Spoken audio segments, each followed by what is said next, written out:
how I did that right there? Mute his mic. No, Yeah. don't do that, Transformer. No, don't do that. You don't get to celebrate twice, sir. That's not what we're doing.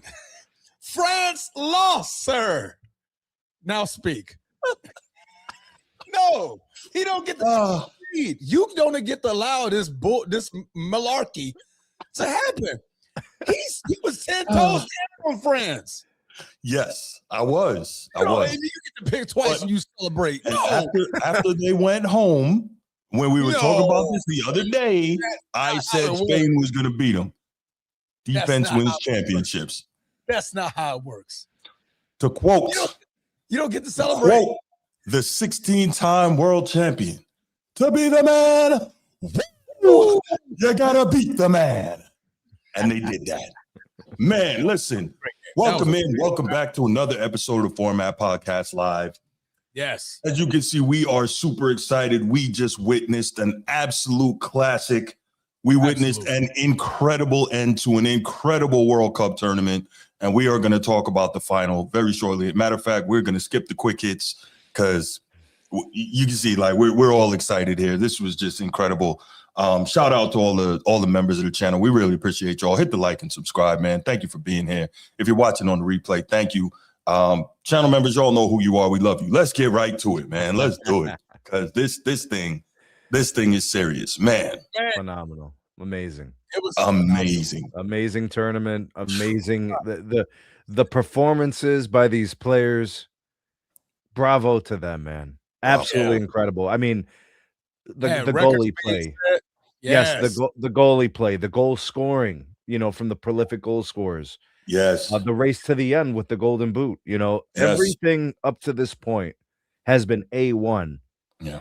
And in the final, we get a match for the ages that takes 2 sessions of extra time to figure out who is the champion. Yeah. The only thing that would have been crazier was going to penalties. Right? And then that all bets are off, because the thing about Argentina, they were playing -1. Yeah. They played down to 10 men. For the last maybe 10 minutes of regulation and then into extra time. Yeah. And it mattered. Congratulations to España. I'm lagging. Oh, we got a frozen transfer. Transformer, you're frozen, brother. Yeah, you might need it. Ooh. Well, while we wait for Transformer to come back, man. Right. So let me say this, y'all.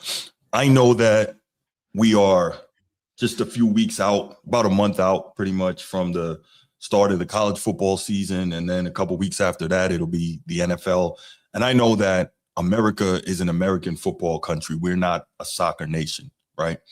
Although soccer is gaining in popularity slowly but surely. I think a lot of polls have it as the number 3 most popular sport. But the fact is this, for a country that so values its sporting landscape, if you call yourself a sports fan in America and you didn't watch this World Cup and enjoy the greatness that we saw on display, capped off, won by a shootout yesterday in the 3rd place game between England and France. 9 goals? Followed 10 goals between them? 10 goals between them. 6-4, England won.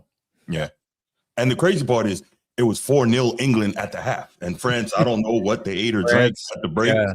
France came out, scored 2 immediately. And Mbappe hit 2 second-half goals. But, right now is to speak to the new World Cup champions, Spain, for the 2nd time in their illustrious football history. And when I say football, I'm talking about FUTBOL, football.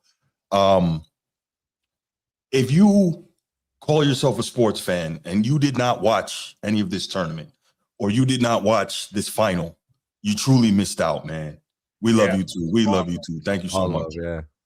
You truly missed out on some just incredible action. This tournament has been what we love about sports. We saw, teams and players coming together. We saw all-time great performances. We saw Erling Haaland, in his first time in the World Cup, playing for his native Norway in the Golden Boot race until he, back. 2 games ago. I mean, just going nuts. He will be back to do He will be back. He Showing will be what back. he is on the global stage. Mhm. We saw Lamine Yamal turn 19. He will be back. He will be back. He will be back. He turned 19 years old during this tournament and played an integral role, even though he only scored 1 goal, played an integral role for his country, Spain, in helping to lead them to the World Championship. We saw Kylian Mbappe. Disappointing performance for France. They didn't even get 3rd place. They were the team that I picked to win it all. They were. How do you, as a player, score 2 goals and it's not enough to help your team win? France, where's the celebration, Bruce? They took home 4th, sir. You don't take home 4th. There's no such thing. There is no such thing. But despite that, Kylian Mbappe scored 10 goals and after today's game secured the Golden Boot, which is the highest goal scorer in the tournament for the World Cup. Yeah. Now, the one thing we'll say, a lot of records were set this World Cup, but we also have to keep in mind, same thing we see in basketball, same thing we see in American football. There were 48 teams in the tournament for the first time ever this year. So more games. Looking to expand it for the next one. Looking to expand it for the next one. That tells you what this whole thing is about. Yeah. But so we just got to keep that in mind when we look at, records being set with the scoring and all of that. But at the end of the day, man, we saw just so many incredible performances from so many incredible players. Jude Bellingham carrying England on his back, helping them to get the 3rd place finish. If he hadn't had 4 goals, 2 goals in consecutive games, England doesn't get to the 3rd place finish. Obviously, we saw Messi, the guy who most agree is the greatest player of all time, continue to play on an incredible level, 8 goals throughout the tournament. I mean, we saw probably the international finish of Ronaldo, another guy in the GOAT discussion in this sport. It was so incredible. And honestly, the World Cup is over now. And I'm going to miss it. I have loved having all these games to watch. I'm going to miss it. But I've been talking on and on. Transformer, you go, and then we'll hear from Steve Stevenson, the CFO. I mean, to pick up from where you just leaving off, I mean, this gave us some excitement, right? This is typically that dry part of the season where there's no basketball, there's no football, and it's just they're in like game 185th in baseball, and it's like what's going on? Like there's nothing going on. WNBA has been having a few decent games here or there. I mean, we have a little bit of the summer league, but they benched the rookies, so it's like we don't have much to watch for that has meaning, true meaning, like as in the World Cup or a championship. The playoffs don't start for the WNBA, I believe, until September. So they're just playing exhibition games at this point. So it was exciting, man. I mean, Argentina, in this game had the opportunity at the very, very end after having 0 opportunities for the first 106 minutes. They were completely shut out. I mean, credit to what Bruce was saying. I guess the reason why he's celebrating because he got the pick twice. His secondary pick made it. No, it wasn't that. No. Just let me finish. My bad. I'm sorry. Go ahead, brother. All right. To Bruce's point, Spain's defense was phenomenal. That Argentina they didn't have any possessions of validity the entire game. Right. It wasn't until the last 5 to 10 minutes on extra kicks that they were actually having shots at the goal. Other than that, Argentina didn't even have the ball. Every time they got 2 or 3 kicks, Messi touched the ball once, and it's out of his hands for 25 straight minutes. That Spain defense was ferocious, tenacious. They locked Argentina down. They locked them down. Just like they did France. Man. I didn't think it was possible. But hey, Kevin Garnett saying anything's possible. Facts. Go ahead. Quote them Celtics, bro. Quote them. No, I'll go Kevin Garnett, not the Celtics. But yeah, man. I mean, what an incredible game, man. Emiliano Martinez. Oh, shouts to him. Man, step up to the front. If anybody deserves a pat on their mother effing back for this game, bro, that boy, I'm talking, that boy was. They have 20 shots on goal? Yeah, I think he has 11 saves. Yeah, record. All-time finals record. The record was 8. He was everywhere. He was everywhere, bro. I mean, the man had 9 fingers and was out there batting things down like he was Ben Wallace. I mean, he was. Yes. Nothing was coming in his out. Mutombo, my man, he was beating it out of there. Oh no, not today. You know, so I mean, you know, he definitely deserves a pat on the back. But Spain's defense, man, that's what won the game. That definitely is what won the game. Sneak. The defense made all of the stops, and then I want to give a shout out to the midfield for really pushing the pace and threatening and forcing Argentina's defense to have to scoop back, forcing the defense to have to move to create the opportunities. Spain had a lot of chances. The goalie was up to the challenge and made those stops, but it could have been worse. A lesser man, there would have been 3 or 4 goals easily. So a perfect game by your goalie kept the game close. Argentina pressured at the end, putting in a good fight. One of the last opportunities they had just sailed above the post. Yeah. I think just too much anxiety, pressure. The moment was just too big for, I forget the guy's name, Scolioni or whatever. Yeah, Simeone. Yeah, that guy. Simeone, yeah. He really wasn't that far. He had a little time. He could have squared up a shot and gave it a good direct shot, but that's those moments. Had that have been Messi, that's a goal, but that's not Messi. No. You know, he was like, yeah.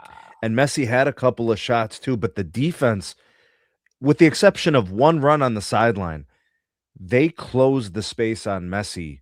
Beautiful. As if there was $1 million on every line of the possession. They just closed it immediately, closed whatever opportunity, forcing him to another direction, giving up the ball, whatever the case was. The Spain defense almost played perfect. I would rate them a 99.9 today. Bro. I think just on principle, you can't rate anything 100, but they were 99.9 today.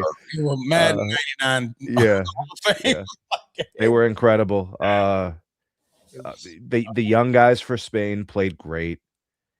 Argentina playing one down, being in the match, kind of amazing to be in that. I'm not shocked that Argentina had a chance. This is who they've been, but they finally came up against a defense that was basically impregnable. They were a brick wall that was impossible to climb, and knocking it down was not going to happen. Yeah. An amazing tournament with an amazing match to cap it off. It was beautiful. What a finish. And it was down to the last 5 minutes. Yeah. Just over here. Like I saw y'all text. I'm like, I can't read y'all shit. Right. Like at any moment, I could possibly. No, Ricky. Jordan's a 99. Aaron Donald's a 99. Can't do it. Can't do it. Rate Jordan. Nope. They get 99s, brother. 99.9. 99.9. What a game, guys. What a game. Look, man, this is the definition. This is what sports is about, man. I'm sorry. I can't help it. By the way, Transformer, this does not sully Messi's goatness. No. This impacts his legacy in no way. No way. I never said it did, but no. I know you're a big Messi fan, so I don't want you to think that we think now all of a sudden that he's lesser of. No way, absolutely not. He played incredibly. He gave his team a chance to win. He played great, just didn't get the goal. I agree with you, Sneed. I'm just it's Bruce, man. Bruce, what did you do now? I didn't do anything, but let's give another shout out to Emilio Martinez, man. No, he's not doing that. No, because of how he played today. It was absolutely phenomenal. Bruce, who was the guy? Who was the Spanish defender that literally had his face ripped off by that Messi strike? Oh my gosh!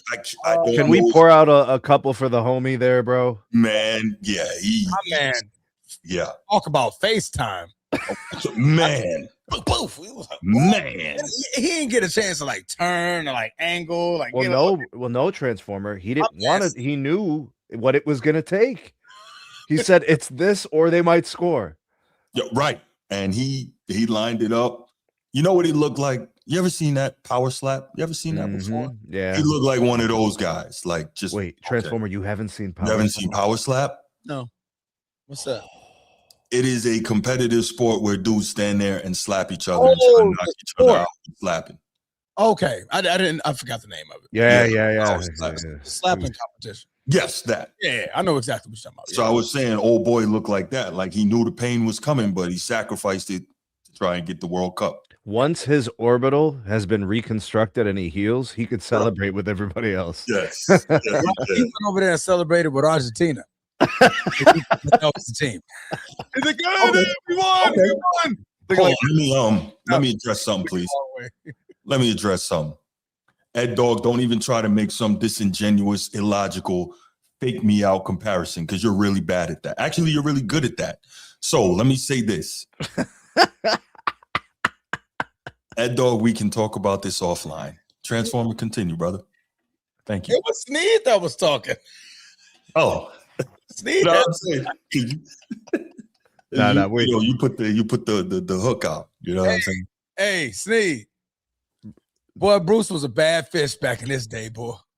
And listen, that boy was always good. He was going for the worm every time. Getting caught, yeah. Type of hook was out there. He's like, "That's my worm. I'm going to get it. I'm out. I'm getting hooked." Oh my goodness. Oh, okay. man. Yeah, by the way, there were a couple of, I don't know if I want to call them immature moments from Spain, but a couple of moments where their composure was questioned and challenged. Yeah. And there was a player, I think it was Williams. He just kicked the ball out of bounds, bro, mishandling it. And it was a breakaway. All he had to do was pass it to Lamar on the other side. He could have gone across. He could have passed it through. It was towards like the end. It was maybe it would have been their second goal. Yeah, I know which one you're talking about. It would have secured the match 100%. There was like 5 minutes left, and he just the ball just caromed out of bounds. Yeah. So Spain was not without their faults. Yeah. Just Argentina needed a few more moments, and I think maybe we get PKs. Maybe. They just need and in PKs, Argentina clearly has the edge. Right. Messi is an automatic goal. Automatic. There's about 2 other guys who are automatic goals in Argentina as well. Yeah. Spain, not as potent with the PKs. But you know what? We gave a lot of love, as we should have, to Emilio Martinez. Just an incredible job in goal today, standing on his head. But the Spanish keeper, if I'm not mistaken, gave up 1 goal this entire tournament.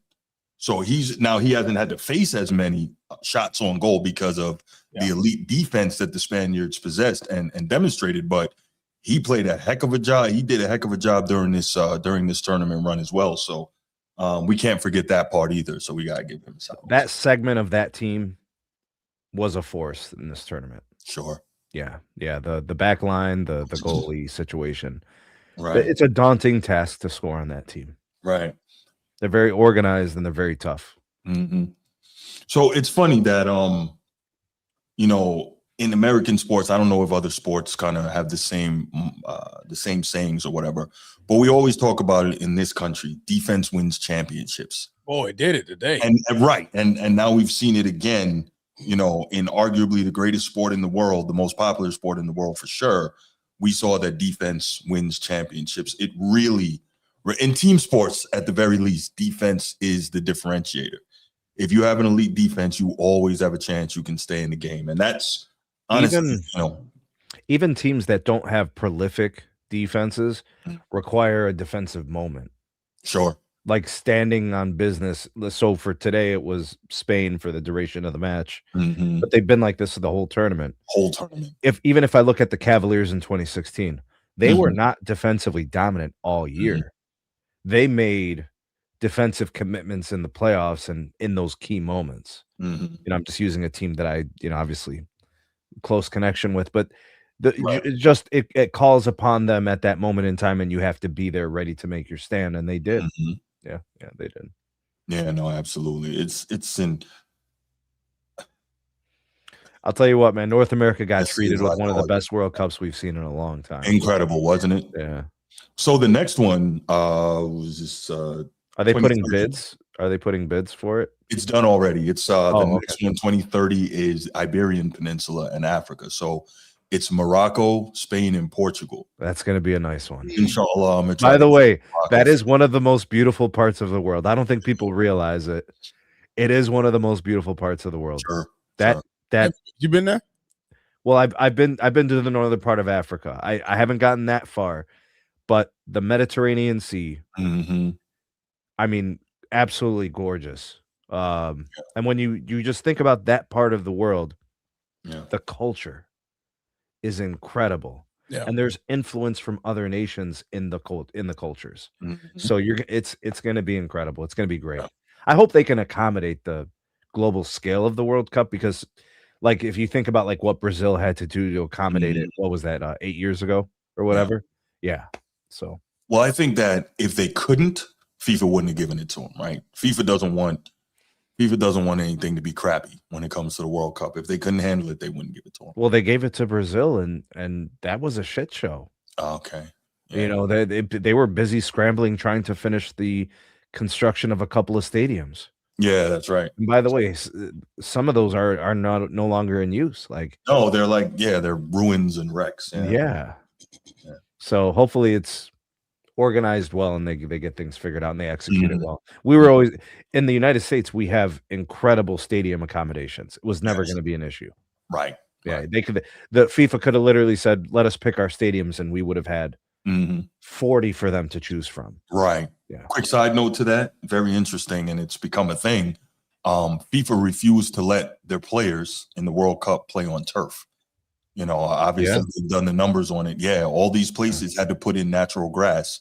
And, you know, a lot of NFL owners, they want to be cheap. They don't want to put in natural grass because you have to have groundskeepers to maintain that all the time.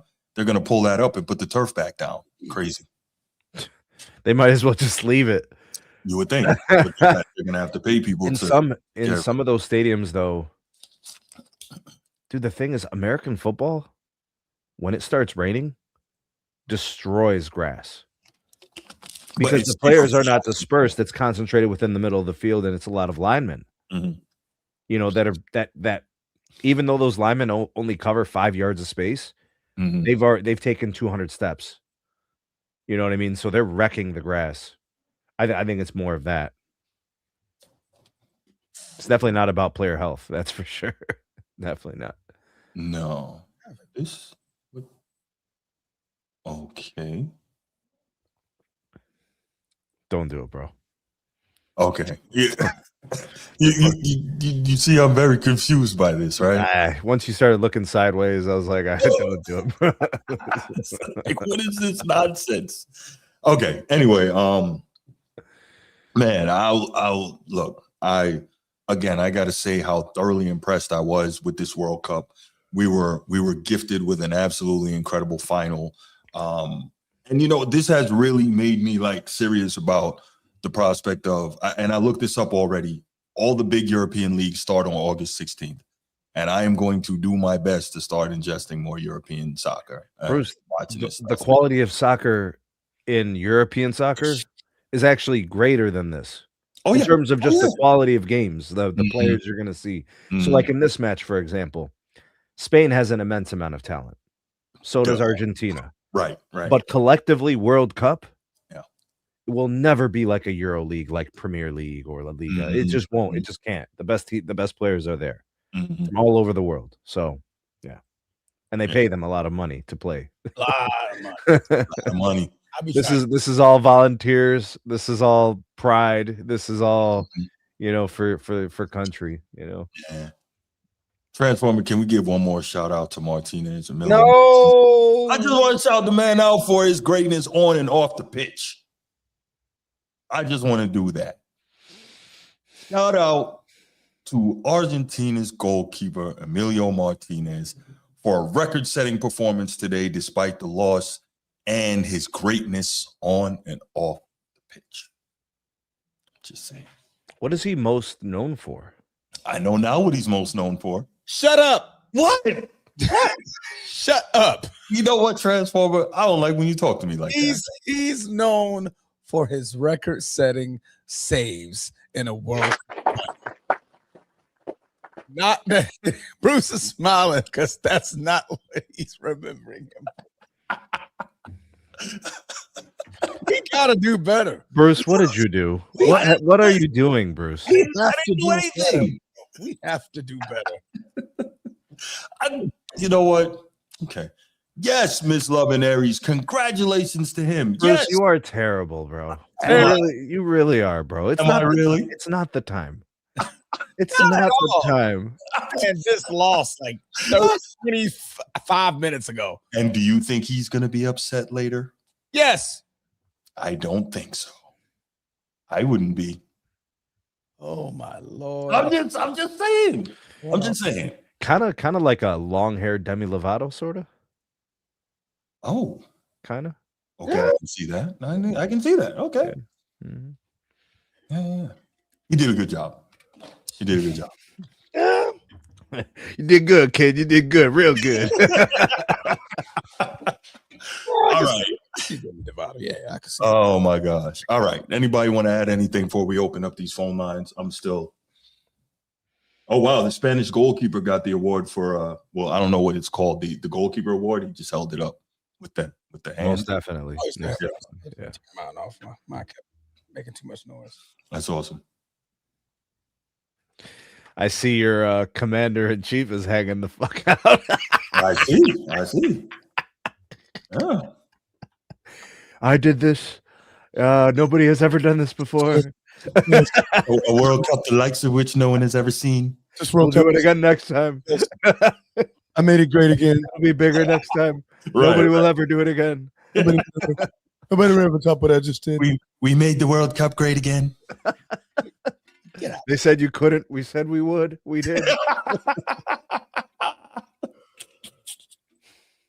Y'all are terrible, man. I want y'all to know that. Y'all are terrible. All right. Let's open it. So is he. But go ahead.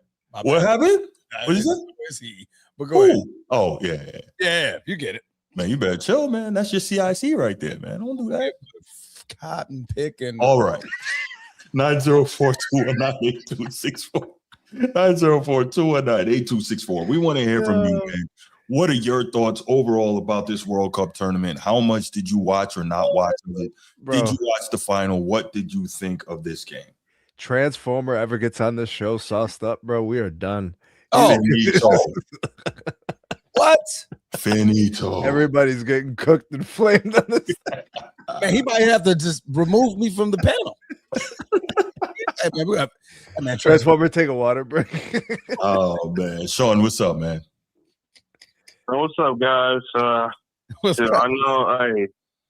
Hey, I have to say, man, congratulations to Spain, man. It was an excellent World Cup Series finals that I loved the experience. I thought Argentina could actually win this or even overcome this. Sure. But they made like hard-headed decisions by being a little bit too physical and a little bit too pushy when it comes. That's how they got here, Sean. That's how they got here, right? Yeah, but not like this. This is like this is serious. Maybe you might have to chill act a little bit. You know what I mean? Wink, clean. Mm-hmm. And they keep on pushing, and then once one player got out of the game, and it's like 10 players. Yeah, it was a wrap from there. Now it took longer than expected, though. You know what I mean? Mm-hmm. Like Argentina did fight. You know what I mean? I will say this, even though I'm not saying that their Spain's defense is they're great, but also, Argentina also played, pretty good defense. But regardless, 10 players, they lose all the substitutions. In that last minute, having to despite that many chances, they did not get the job done. So, Spain, congratulations on that. Now, shoot, if it wasn't for this off season, as far as basketball goes, and still, and also the ass whooping that the Dodgers give to the Yankees, and they're about to play again, I can't be bad, but it is what it is, man. I don't know. I don't know if Messi's gonna retire after this.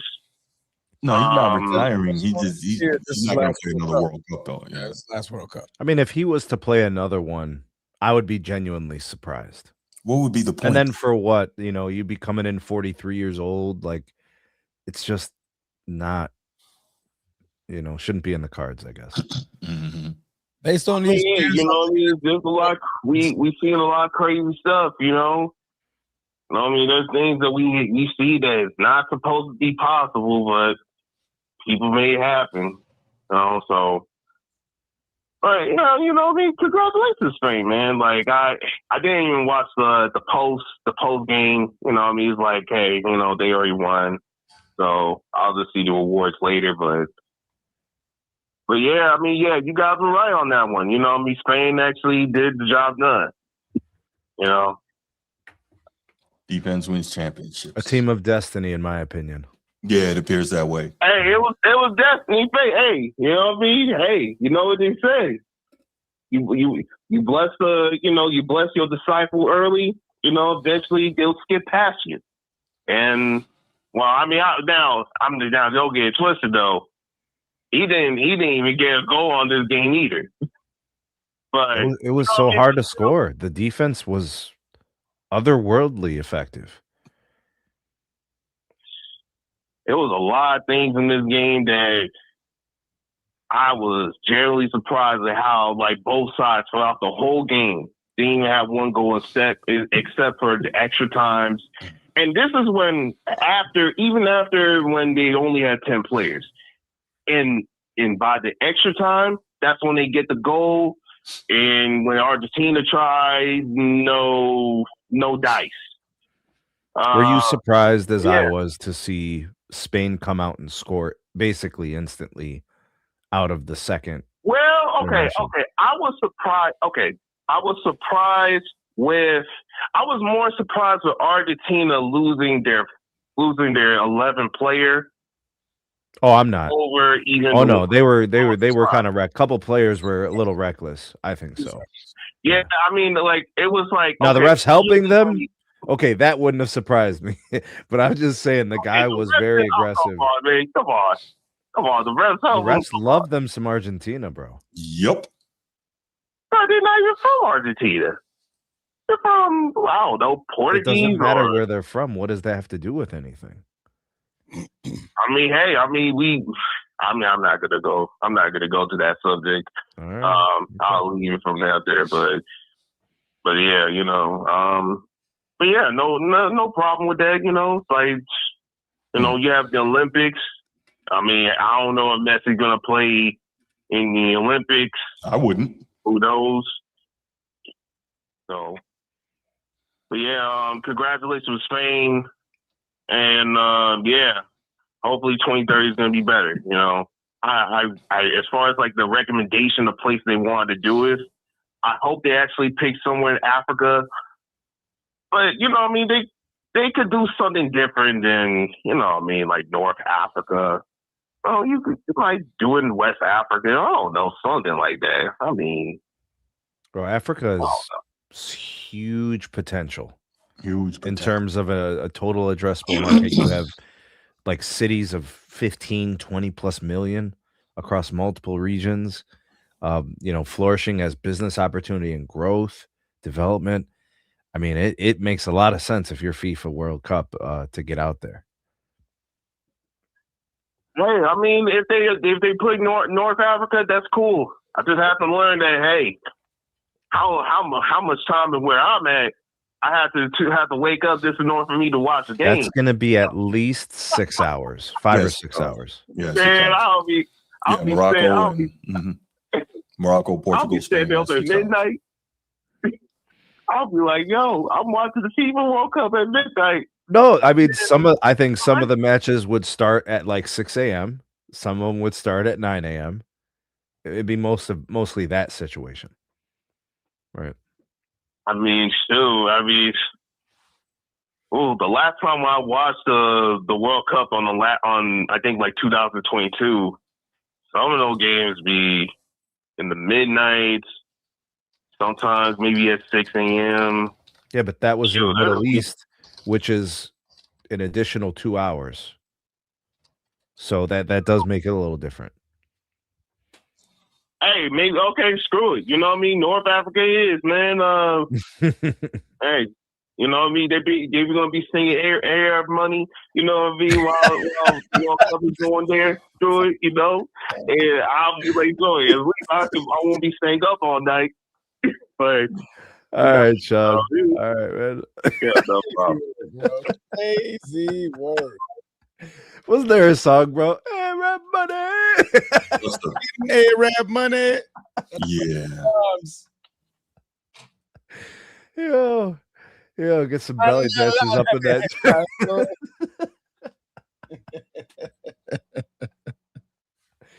You walk into a stadium, they're playing Big Pimp. Your face. Why are you making that face, bro? Yeah, what is wrong with you? Nothing. What is going on? I think Bruce feels like the human race has regressed. Yeah. Yeah, we've yeah. Not in a great place. That's something that, you know, Mr. 47 couldn't make great again. No. Keep talking about your commander-in-chief, bro. Keep it up. You work for that dude, not me. He's up there. He's up there right now. He's up there. Yeah. I was looking to see if he was going to shake Lamine Yamal's hand and the other guy black did. guy with, the black guy with the dreads. I was curious to see how that was going to go. Yeah, it was the other guy that did. There was a guy next to him. Mm-hmm. Oh, man, what a beautiful sight, man. No, it really is. It really is. Look at that. It really is. You know how hard it had to be to win a World Cup in a 48-team field? Any slip up, anytime. Right. Yeah. When to go home. All right. I guess that's it. Anyone had anything else they wanted to add? Anybody in the chat? Anybody want to add anything before we move on to the next topic? Looking forward, the next World Cup, it would not be crazy to see 3 of these 4 teams in the finals here back. Like England, like Spain, like France. Argentina, I couldn't comment or speculate on. I mean, you just can't lose Messi and expect to get back to a World Cup semi or whatever. But I could see Spain back. I could see France back for sure.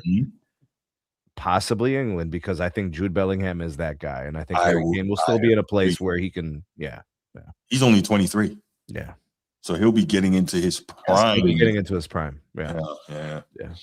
No, And here's the crazy part.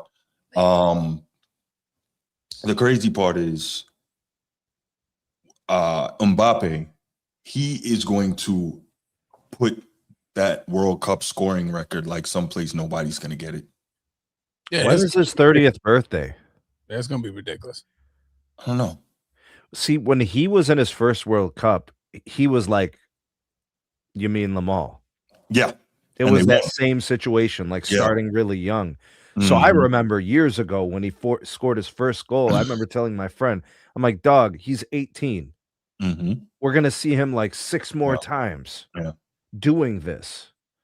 If everything plays out well and he's blessed, right? And good fortune and all those things. Yeah. I think it's 20, 21 games, 21 or 22 goals now. So like he is. And if they expand the tournament to teams, depending if they just add a team to group or if they just add groups, they might have to play another match in group play, which just gives more opportunities to score more goals, and he'll be playing against worse teams. Yeah, and that right there is not cool. What they need to do is start, and I said this in the NFL, I said this in the NBA, they need to separate out the records from when the tournament field expanded. So once you start changing rules and you start changing the conditions, it's not fair to measure everybody the same. So just like in the NBA, they do. Don't you say? In the NBA, where they say pre-merger or whatever. Well, there are some record holders in some sports who would love to see the amount of games get reduced. Yeah, their career is over. Yeah. But they would love to see the number of games reduced in the field. Okay, well, think about this. Let's say I'm an NFL running back and I rush for 2,200 yards in 17 games. Still an incredible achievement. But is that the same as rushing for, the 2,106 yards, I think it is, in 16 games? It's not. I mean, it gives more value to There you OJ's go. records and more value to what Barry did. And, I think about the 1972 Dolphins. Mm. They won a championship, and everybody says, oh, undefeated team, but they only played in 14 games. Regular season games. So like there's context to things, and I'm okay with that. Context is fine. Which is why, real quick, it's crazy to see that OJ, first guy to run for 2,000 yards, and he did that in a 14-game season. Like, that's insane. He was insanely good. Yeah. Yeah, but, they just started making athletes in 2003. Well, Yeah, only in 2003. Only in 2003. Yeah. Stopped after that. It's like, right. Yeah. Everyone before that, This it didn't happen. Everybody else walked around with a bag with wrenches and stuff in it. Yeah. Bro, by the way, I don't know if it's my dad and my uncle, but between the two of them, like Walter Payton is it. Like when they talk about running backs, Walter Payton is it. Sure. Yeah, they the discussion about running backs starts and ends with Walter Payton. I'm just like, how? What about all these? He's like, you just don't know. You didn't see it. I'm like, all right. No, he was incredible, no question. But I can't see any running back better than Barry. But that's a whole different discussion. Maybe another topic for another day. Transformer, I would like you to take this next one. I would like you to start off with that. What, Adam Silverweight? Oh, okay. Yeah. Whoa. Alien. Well. Look what we have here. Mm-hmm. Another LeBron James topic.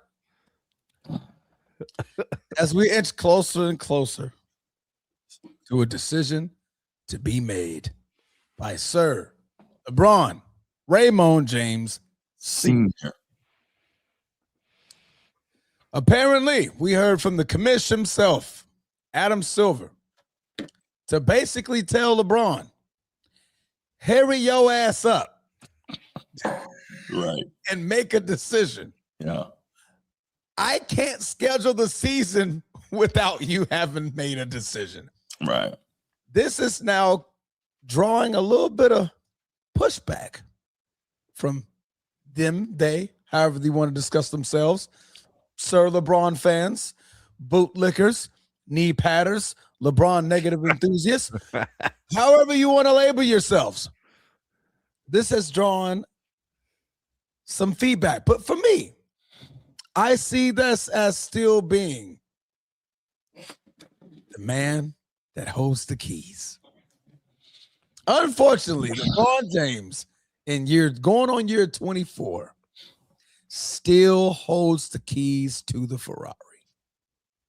And Adam Silver just publicly announced it and told us all, we move when LeBron James moves. Bruce, you sound disappointed.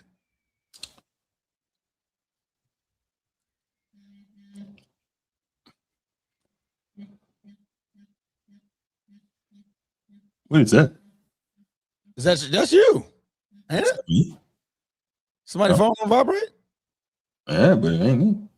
Not me. All right. Something fancy going on over there I need to know about? Yeah, I don't know. I don't know what's going on. But Bruce, that's you. It's my watch. Interesting.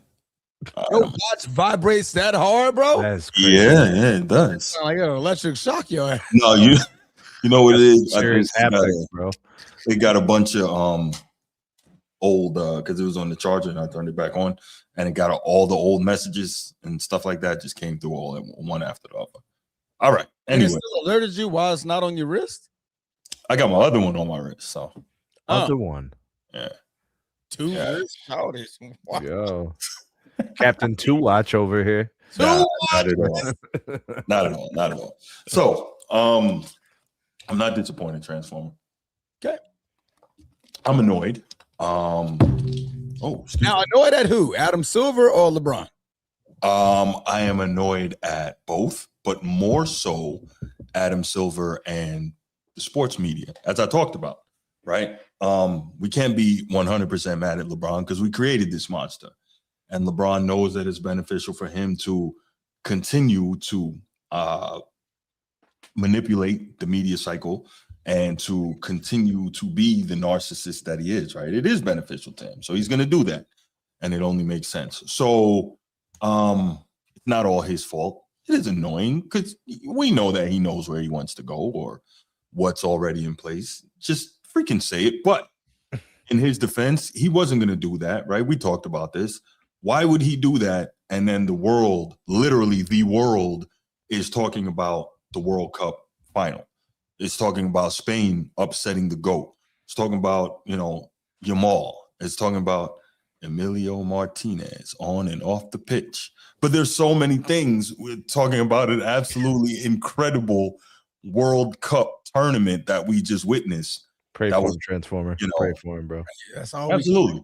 One of the best seriously, one of the best sports tournaments that we've seen maybe in recent memory, right?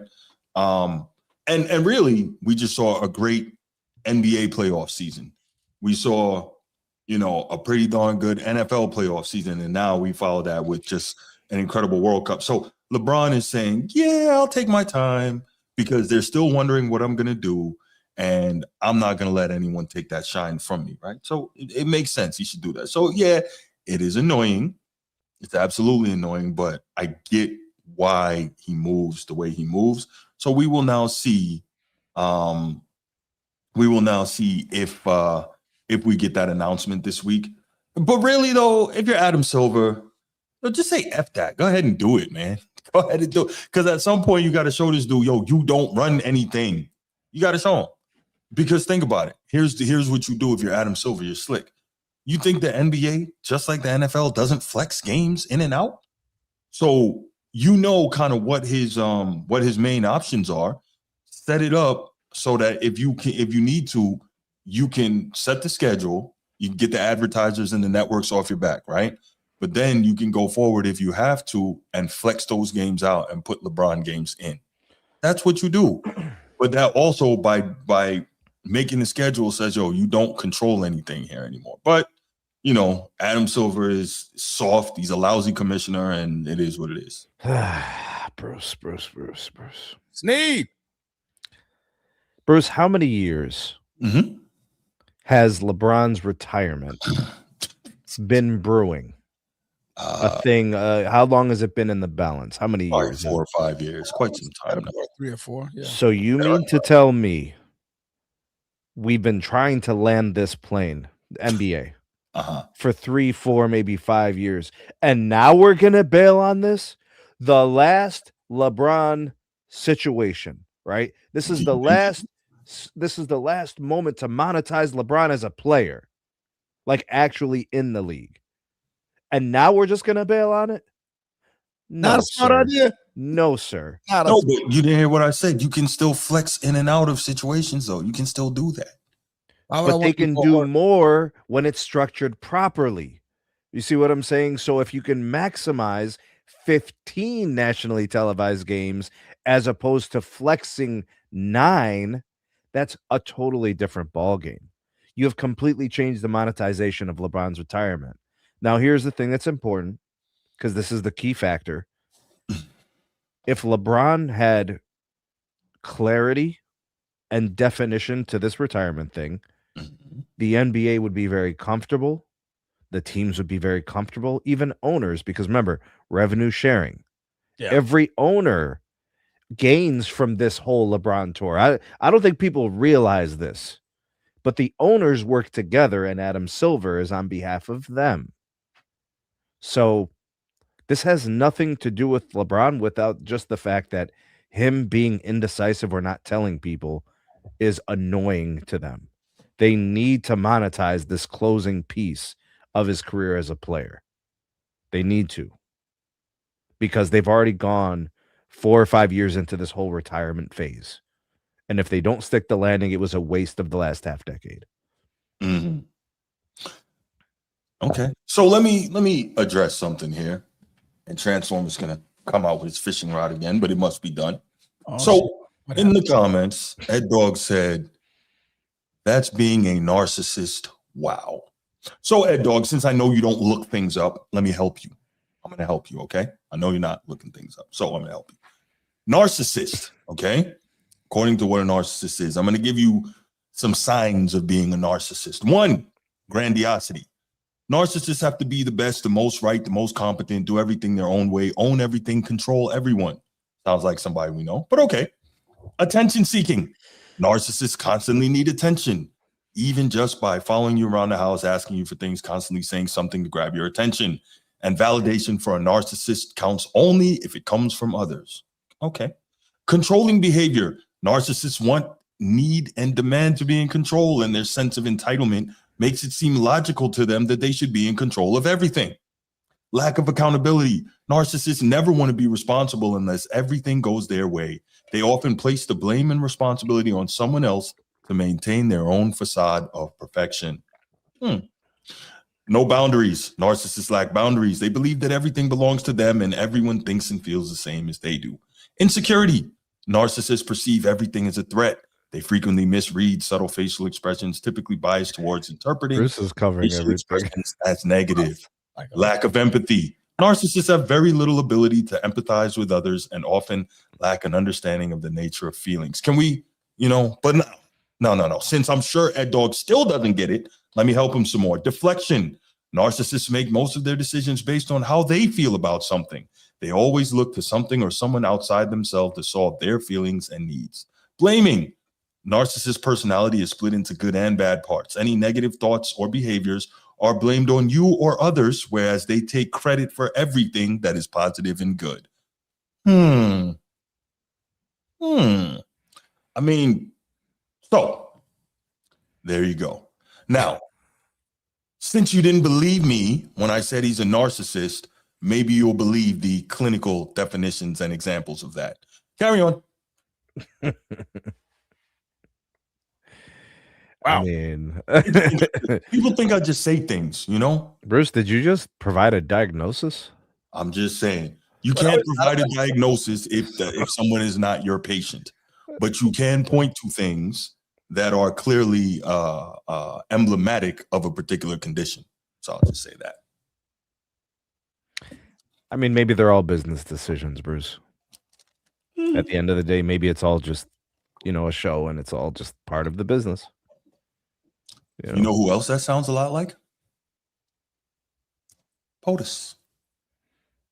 Yeah, I see that. I mean, I'm with you, bro. And remember, somebody on this show said LeBron is just like POTUS. I'm just saying. Yeah. Don't make things up. It doesn't matter if you like it or not. Not calling him POTUS, by the way, because, obviously LeBron's great and POTUS is not. So, but anyway. Fair. LeBron James still holds the keys, and we have yet to find or utilize the next player to take them from him, for him to pass those on. Again, not a LeBron James problem. It's a league problem. It's an Adam Silver problem. And I believe Steve was pointing to this a couple of weeks ago. I believe we was having this conversation to where the league is failing over and over and over again. Every at-bat, they're striking out. Every bowl, they're missing the pin. Every basket, they're missing a shot.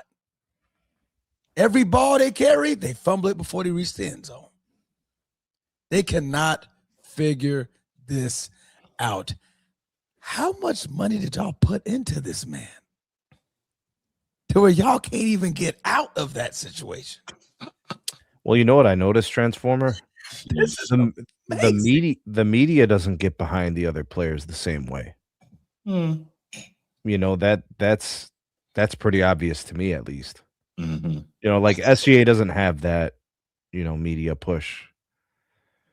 Victor Wembanyama seems to have a little bit of cachet now, right? Like he's taken a step in that respect. Joker doesn't really have it. I mean, they're accomplished. There's champions, there's MVPs. Yeah. But they don't seem to have the same media darling or attention-grabbing moments. You know, good or bad. Good business, bad business, it's all business, right? They don't seem to move like that. So they don't have the amplified impact with the media. It doesn't help that players like SGA find reasons to not be media darlings, either through their own actions because they don't want it, Yeah. or they decide to wear bras and support them as if they're helping you physically. This era, man, it's just weird behavior. When Adam Ed Dog thinks that's okay, by the way. I'm just saying. You said what? Ed Dog thinks that's okay. Well, wearing a bra? Yeah. Nah, he didn't say that, bro. Ask him about it. He thinks it's okay that people just can do whatever. Because times are different now. He told me. Okay, so we brought up SGA, we brought up Joker. I think Jalen Brunson brings a lot to the table as well. You obviously had champions in the Boston Celtics a couple years ago, so the Jaylen Brown, Jason Tatum opportunity has kind of come and gone. You know, like there's been opportunities squandered to really push these guys on a national stage. But it almost seems like if you don't push yourself, the media won't get behind you either. It's not good enough to just be really good. You have to do something else too. Yeah. You know, you have to have reasons to stand out. Yeah. You know, either one of these guys, I mean, we can go down the list of NBA players. Nobody has that push or that gift of gab, that aura as LeBron. They can't find it. They cannot find it. You see what I'm talking about? Hey, question, y'all. What's going on? I have a question. Has anyone on this show or in this chat heard me use profanity before? I would like to know that, just to catch, you know. Nope. Okay. I make a very concerted effort not to be profane. So when people say that I use profanity towards them, it bothers me because that's painting me in a very dishonest light. I just want to. Okay. Transformer. I'm here. I had to have a talk with Kobe real quick, man. I was about to say, bro, come on back, bro. Me and Kobe had to have a discussion. Yeah. We had to call a timeout. Well, I know someone in this chat who has no respect for Kobe, so it wouldn't matter. Who? You know who? Is it really like that? Hey, Ed Dog got love for Kobe. He don't have respect for Kobe. But we'll carry on. Okay. Aura, Sean, as much as you hate LeBron, the man has an aura, bro. You see it when he walks in the buildings. Really? Man has an aura. He's Mike now. Come on, man. Stop. Yeah, he doesn't have to be Mike. He has aura. I've never heard anyone say that, though. See what you just did?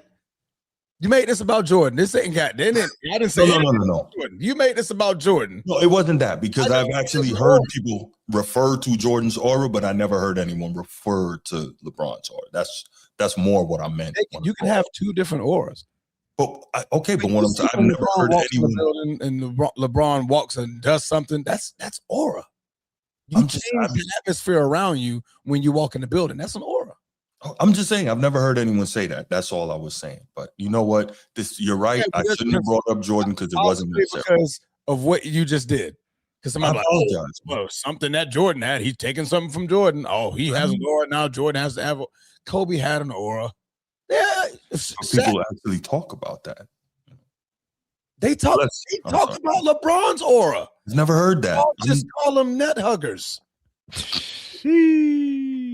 Every time somebody says something good about LeBron, the knee pads are out. We've gotten to a point where we can't. I don't think we use nut huggers yet. That's the first time.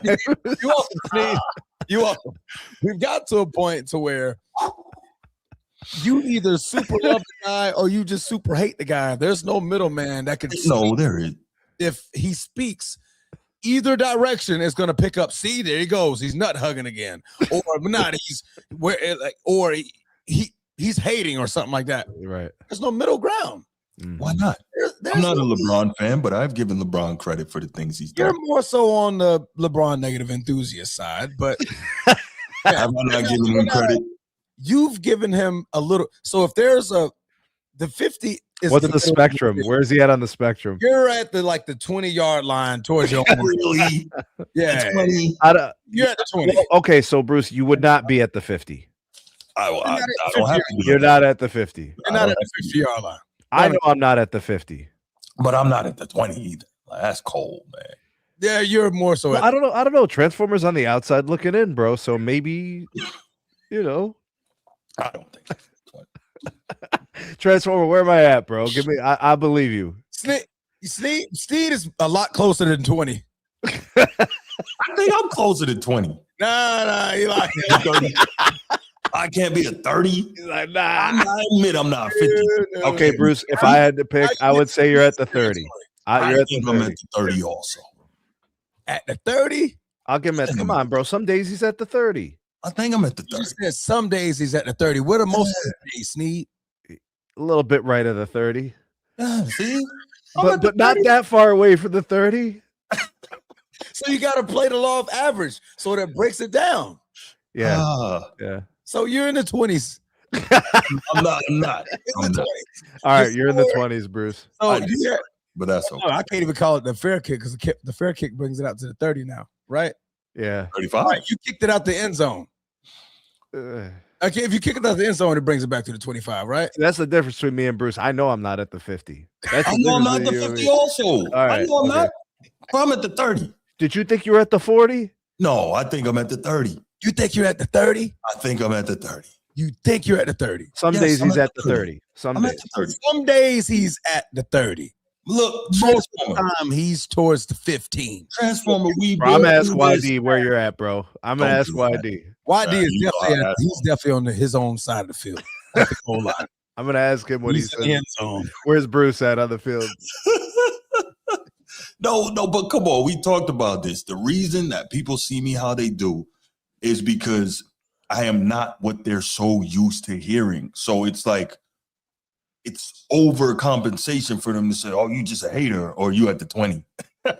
Because they're so used to hearing everybody else being at the opposite 90. Could be worse, bro. You could be at your own 5. You could be at your own 3. Exactly. See, I gave him 20. I'm at the 30. You ain't at the damn 30. You can't. Look, I'm gonna tell you something, Bruce. In these types of situations, you can't rate yourself. Okay. No, it has to be someone on the outside. So you're not at the 30. And I think Transformer's pretty fair and objective. 25-yard line is fair and objective. Far as I'll go. 25-yard line. I take that. That's only because Sneed said, well, some days you're at the 30. He never said you're anything past the 30. So that means that on other days you're below 30. There was one day Bruce was at the 40, but it was one time. It was the last show. Yes, it was one time. He was at the 40. Matter of fact, I would damn near say 50. He was. I didn't want to take it there, but I kind of was thinking the same thing. He didn't say not one negative thing. And you got mad at me when I pushed you back on that, bro. You know. I mean, I thought I had a very good point. You were being too nice, bro. It was weird. Wow. You're being reading nice. From the teleprompter. Yeah. I gave you a teleprompter. If Transformer told me I was at the 30, I would actually understand. I would say, all right, so be it. Caller from California, who's this? You're not calling at the right time, but I'm gonna take your call. What's up? Oh, what's up, man? I saw the number at the bottom, so I just hit it on feed out, man. Okay, all good. What you got? What's up, man? This is Mike, gentlemen. How y'all doing? Hey, Mike. What up? All right, I'm confused, man. Like Transformer, I can't wait to talk to Transformer when it's football season because we're Packer fans. I just wanted to just put this out there. I want to get his take on Jordan Love. I want to get his take on Jordan Love, but that's down the line. I'll call. When we get to football, okay? But anyway, back to this. I'm confused as hell. All right. Because you guys are talking about this 50-yard line, whatever, as far as like, being non-partial or objective. Okay, what is, if we're being honest about the things that we see LeBron do, right? People call that hate. So we can't. Some do. We can't talk about the fact. Okay, so something Steve said earlier when he was comparing, the new stars like Wemby and Jokic and Shai Gilgeous, right? Mm-hmm. And saying that they don't move the needle. Well, isn't that kind of by design? Like, are we forgetting the fact that this dude has people, that works under his agency that kind of pushes his narrative forward? Yeah. I mean, people in the mainstream media even says that he, really cares about the narrative and all of that stuff. So if we point attention to it, we're hating. And then when we compare LeBron to the other all-time greats, okay? So we're talking about the elite of the elite here, right? So we're talking about the Magics, the Kobe's, the Jordans, people of that ilk. We never seen anybody even try to do this narrative stuff, It was all on the court. And so the things, I think one of the main criticisms that I see people have of LeBron, whether they hate him or not, is the fact that a lot of things off the court that he's manipulating that sway opinion about him on the court. And then Mike, when you look at his play, it's not adding up, right? Mike, real quick, Mike, yes. and then you can continue. I just want to throw this in there. Objectively speaking, a lot of what you're saying is true. 99% of folks, or I don't know if I should say 99, but like 90% of folks that will say they don't approve of certain things LeBron does, they actually don't hate him. They just may not like certain things that he's done, but carry on. Exactly. Yeah, that's what I mean. It's like, even if you were to say something, online and just to be like, hey, I don't like the fact that he, got these people on Clutch Sports or whatever, right? Oh, you're a hater or whatever. And then so I feel like today, I don't even know how to even talk about sports because it's not about the competition. I remember on Man Down Sports, you guys asked this question on Friday about, is it about the competition these days? And it was like, people couldn't really answer the question. And so if we're really talking about the competition aspect, pure competition, pure hoops, we can't, there's a lot of things people are looking the other way on with LeBron. And, they do. That's true. And I'm not even trying to hate. And then when people say that they don't like it because they want it to be about the competition itself, right? Then you're a hater. And it's like, can we talk about the game, right? And so LeBron, and I'm talking about this from the highest level, right? So I'm not saying that LeBron isn't better than most people, right? But if we're talking about the cream of the crop, there's a lot of negative games that he's played, and then there's been a lot of narratives to blame other people on his team. But if you look at the game for games on why they lost, he's the reason why they lost. Because of, and then you look at the co-stars, they're averaging like 29 something points. Like, hey, if your co-star is giving you dubs every game and you're supposed to be the man, then you're supposed to take him over the hump. All right, Mike, so, let me interrupt you for a second. Yes, sir. Once again, a lot of what you're saying is true, Mike, but I have to push back on one thing. When you say a lot of the losses, he's the reason they lost, in fairness, so many of the wins, he's the reason they won. We have to say that too, man. We have to. Oh yeah. Okay. So that goes without saying, Bruce, because that statement though that you and Mike hold on, Bruce. That statement that you made plus what Mike is saying, that's called the truth. What he said plus what you said together is what really happened. We can't stand and say, well, it was just this one thing. Right. We know how this thing goes. Those that want to promote him and lift him up will deny anything negative and only promote the positive, which is not objective. Right. So together, I think you and Mike are right together. But that normally isn't explained like that. That's where people call you haters. Get it? So, you get it? So if you like how Mike is going on this whole soliloquy and it's all trash, right? It's all trash, but he didn't state the other half of the truth. Okay, and here's why. Can I say why? Yeah, go ahead. Okay, so here's why. Like no, everything that you guys are saying is fair. So I'm not disputing what Transformer's saying, what all you guys are saying. So all of that is on the table. So 100%. But when we are comparing the elite, you have to talk about where they came up short. Okay. Yeah. So yes, I can. You know, if I was to talk about all of his positives right now when we're talking about critiques, right? Then I would get kicked off the phone because I don't have enough time. So if I'm shortcutting it and I'm saying, okay, he's amongst the higher pantheon of NBA history. So we're there, right? And so I'm saying what separates him from a lot of those people is there's a lot of bad games, man. There's a lot of bad games at the highest level. I'm not talking about regular season. I'm not talking about first round, second round. I'm talking about third round and the finals, man. I've never seen Larry Bird quit on his team, okay? I've never seen Larry Bird pout and distance himself from his team on the finals. You see what I'm saying? So we have to if we're putting him up there at the top with Bill Russell, with Bill Russell and stuff like that, we have never seen that. And then Mike, would you consider that to be emotional control? On whose part? LeBron's. Yeah, and that's a knock on him because we haven't seen that at the highest caliber, right? We're talking about the highest. If you're saying you're the greatest of all time, I'm thinking of Bill Russell, Kareem, Magic, Jordan. You're talking about people that carried their team. They were the X factors on why they won, yes, but then they also have a higher percentage of success at the highest level. So we're giving somebody that's 4 out of 10 on the finals, right, which is a fail, right? There's a lot of window dressing to make him in the argument. Horrible analogy to ever make.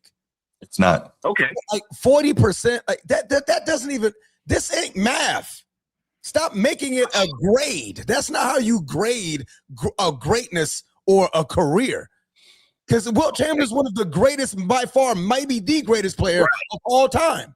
Wilt Chamberlain. What's his record? 2-4. But he's not up there. He's not in the top 5 because he lost too much. That's exactly it. LeBron. So you guys are making it that's not the truth. You do not get credit for most of my career. I'm in the freaking finals. That means I'm surpassing my competition over and over and over and over and over again. Because what you guys want to do, you want to limit it to the one guy that went 6 times and went undefeated. Why? No, nobody's limiting you to that. The Magic. Magic went 8-1 and 5. 9 and 5-4. Right. Okay, look. Kobe. What's Kobe? Kobe's 5 and 7. 5 and 2. 5 and 2. There we go. All right, Mike. He went 7 times. Mike, we got to move on. But let me help you land. Let me help you land the plane real quick. This is something I want to say. As someone who has been called a LeBron hater for many years, I'm going to tell you why you get called that. And I know I had to really sit down and think about it. The reason why is very simple. If you look at sports media, mainstream sports media, most of the independent sports media, and talk to so-called basketball fans, you are inundated with nothing but LeBron praise and glaze. I've said it time and time again. They act like LeBron heals the sick, raises the dead, and walks on water. So when anyone such as myself or maybe yourself or people like us give the opposite side of the coin, it's such a shock to the system of everyone who's used to hearing the praise and glaze that it comes off as hating. That is what it is. I've been there. I know. I did the thinking. I did the science. That's why people say you're a hater. But I appreciate the call, Mike, man. Save the number, lock it in, and make sure you call him back, bro. Yeah. Praise and glaze is diabolical, man. Hey, man, much love, y'all. Peace. I appreciate you, man. Appreciate the call. Bruce, what up? Hey, man, you had to get that man that run down at the end of the damn. What you need, Bruce? Hey, man, don't try to rush me up. Hey, man, let me. Okay, I'm in here, man. All right. You calling trying to talk about the last caller, man. Leave that man alone, man. Hey, listen, man. Get mad because Adam Silver just basically bow down to the Alpha and the Omega. Man, we just did. Basically bow down to a person who nobody. Bruce, no, that's the truth. See, this is why. That's the 20. That's the 20-yard line. That's the 20-yard line. Because where did Bruce just lie? The man called in talking about the Alpha and the Omega. Come on. Did he lie? That's what that is. Did he just lie? Yeah, he called him the Alpha and the Omega. That's a lie. Did he just lie? Yeah, he called him the Alpha and Omega. That's a lie. Yes. Yo, He didn't lie. So he started. Go ahead. Keep cooking, Bruce. He basically just bowed down and kissed the ring. Basically, that's what he basically did. No, LeBron. LeBron's not the Alpha and Omega no more. He's the Anunnaki. The It's what? something different from a different galaxy. Japan. He's the Anunnaki. What's that, Japanese? I don't know what that is. So listen, he basically proved that LeBron is the most powerful man in basketball. That's all he's saying. This man is basically calling out LeBron, talking about he needs to hurry up and make a decision. Adam Silver, how weak are you for doing this? You can't make a schedule without LeBron. Goddamn consent. Oh, the truth is coming to light at the end of his career, isn't it? You basically telling us they didn't want him. Oh no, there's more truth coming out. Don't worry about that. LeBron is an inept commission. He's a underboss. Mm-hmm. I think LeBron is definitely an underboss in NBA folks. I can see that. Adam Silver to basically listen, and I like how LeBron is holding everybody hostage too. He's holding the league hostage. He's showing who's the big dog, who's the Anunnaki. Understand what I'm saying? The Alpha and the Omega. So let me stop you one. Let me stop you 1 second, Bruce, and then you continue. So you see this kind of talk is what people are so inundated with. Why they call people like me a hater. Carry on. Hey man, it's just a beautiful thing that LeBron is still needed. Basically, that's what they say. He's still the face of the NBA.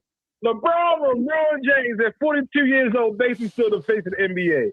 For him to come, he ain't call out nobody else, even though nobody else like holding out or nothing like that. I guess. Well, it's actually not LeBron; it's LeBron's retirement. Yeah, you got James Harden, you got DeMar DeRozan, you got other guys that's out there. But goddamn, Adam, woo, kiss the ring, baby. It's a beautiful thing, and this goes to for a player that nobody claimed they want. They talking about Rich Paul and them all in the media, spewing false narratives about people wanting them and nobody truly want them. Trust me, people want them. Teams are coming out talking about they made their pitches. Hey man, how much they trying to pay him, Bruce? How much they trying to pay him, Bruce? Don't change the question. The thing they want. Because people want a lot of players for $1 million. Mm-hmm.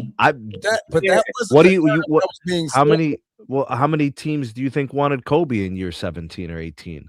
Oh, it was quite a few. It's not unusual, you know. Ain't nobody want no Kobe in year 17. He was washed up, injury prone. He ain't tip top shape like the Anunnaki. Oh, LeBron is not injury prone. Indeed. No, he's not. Bro, you can. This is. I seem like now we're just lying, bro. I see where you were trying to go. I think he's more so like Kobe's was season ending. The Achilles, shoulder. I think that's what he like. LeBron is Nicky Knack injury prone. How many games has LeBron averaged over the last 6 years of his career? Yeah, 7 years. How many games has he averaged? Oh, he man. He what you call it? When they take games off, they manage low management. Hey, Steve, before I get off and land a plane, bro, on some real. Just admit though, yo, the Adam Silver bow down to LeBron, kiss the ring of LeBron James. Basically, that's what he basically did. They're trying to land this plane for LeBron's retirement. They don't care. Answer the question, Snead. They don't care. Answer the question. What's the question? Adam Silver kiss the ring. No. Oh my God. All right, yeah, I'm out. No. Because now you're just lying. Hey, BC, did Adam Silver kiss the ring? Yes or no, brother? Brucey? Oh, he ain't got nothing to say. I know he disgusted. I hope LeBron dragged this shit out to Christmas. I'm gone, man. That man, he kissed the ring, Bruce. I'll answer the question. He All did. right. He openly admitted that LeBron still runs the league. He openly admitted. How does a guy run the league, but a team didn't even offer him a contract that was the incumbent? That's the Lakers. I said the league. So the league wants him, but the Lakers don't. All right. Okay. All right. Okay, bro. Okay. All right. Okay. I'll have to reconcile this. I'll try to figure it out, bro. You said one team. All right. Appreciate the call, Bruce. Hey, VC, I see you, man. Call back. Let me hear what you guys say. And that is why people say you a hater. But no, because I'm not a glazer. You're on one side and he's on another side. Nobody brings the information to the middle of the table and comes to some sort of agreement. Because you didn't agree with nothing that Bruce said, but Bruce said nothing but the truth. Adam Silver basically said LeBron still runs the show. I'm waiting on him. That's clearly what he just said. LeBron never announced his retirement. So he doesn't know that LeBron's retirement. Which is why he has to do this. He's not retiring. He's not retiring. But he doesn't know. He knows my needle mover needs to make a decision before I put the schedule out. That's what he just said. They've been trying to land this retirement thing for a long time. They're not going to drop the ball now. Exactly. So right, let's take this call, y'all. He still runs it. VC from Georgia, what's going on, man? What's going on, gentlemen, man? Y'all had a heated debate this Sunday. I love it, man. VC. First, I got to say this. Oh, man, I missed it. With the World Cup ending, I pretty much predicted LeBron James is definitely going to make his announcement after, because the LeBron James that I've come to know will never let no soccer outshine his. You know what I'm saying? He's not gonna let no soccer take any attention. He want all the attention on him. Let's get that out the way first. For sure. We gotta then get the that NFL took Christmas.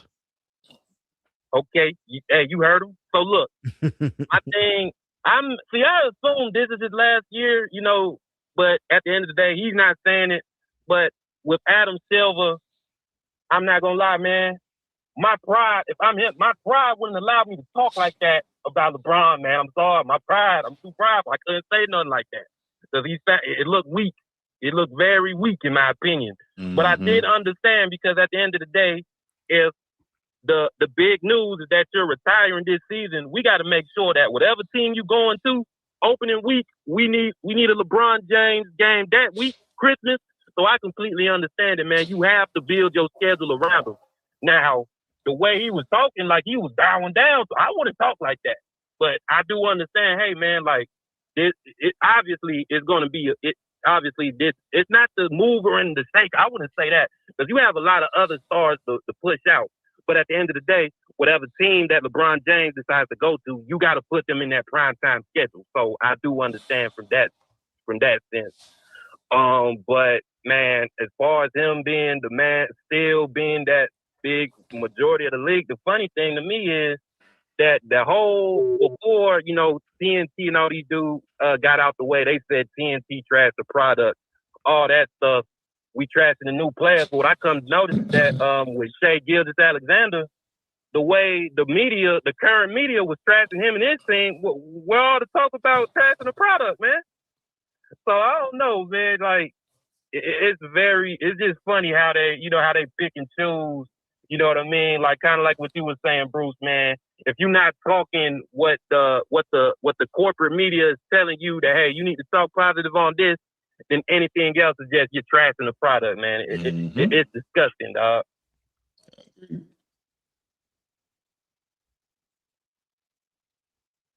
But man, Adam Silver, man, he keep bowing down to these players, man. Yes. Transformer, yes, he did kiss the ring. I'm sorry. I don't even like LeBron. I had to say it. Adam Silver kissed the ring, dude. It's disgusting, man. David Stern would never, bro. And you know what's so crazy? That when David Stern was alive and was running the NBA, wasn't nobody talking positive about him. But seeing what Silver's doing, man, David Stern looked like the best thing that ever happened to the league, man. You know what's funny? I never had a problem with David Stern. I never did. But he reneged on that Chris Paul trade. That's what me. Well, that doesn't mean it only happened because they didn't have an owner. Yeah. No. Had they have had an owner, he should have shut up. They could have made a decision. Should have shut up. Oh, I forgot. Shut up. Let them boys cook. It's all good, bro. CP3 would have just tore his hamstring or something mid-finals. Or something. And always had a bad hamstring. Half Most hamstring. crucial moment. Bad hamstring. What are you doing, man? God damn. Mm-hmm. All right, BC, I appreciate the call, man. Thank you. Oh, yeah, man. Keep going, man. Great show as always, man. All right, no doubt, brother. Thank you. Hey, dog, go ahead, call, man. Go ahead, call. But, try to make sense with what you're saying here. We would appreciate that.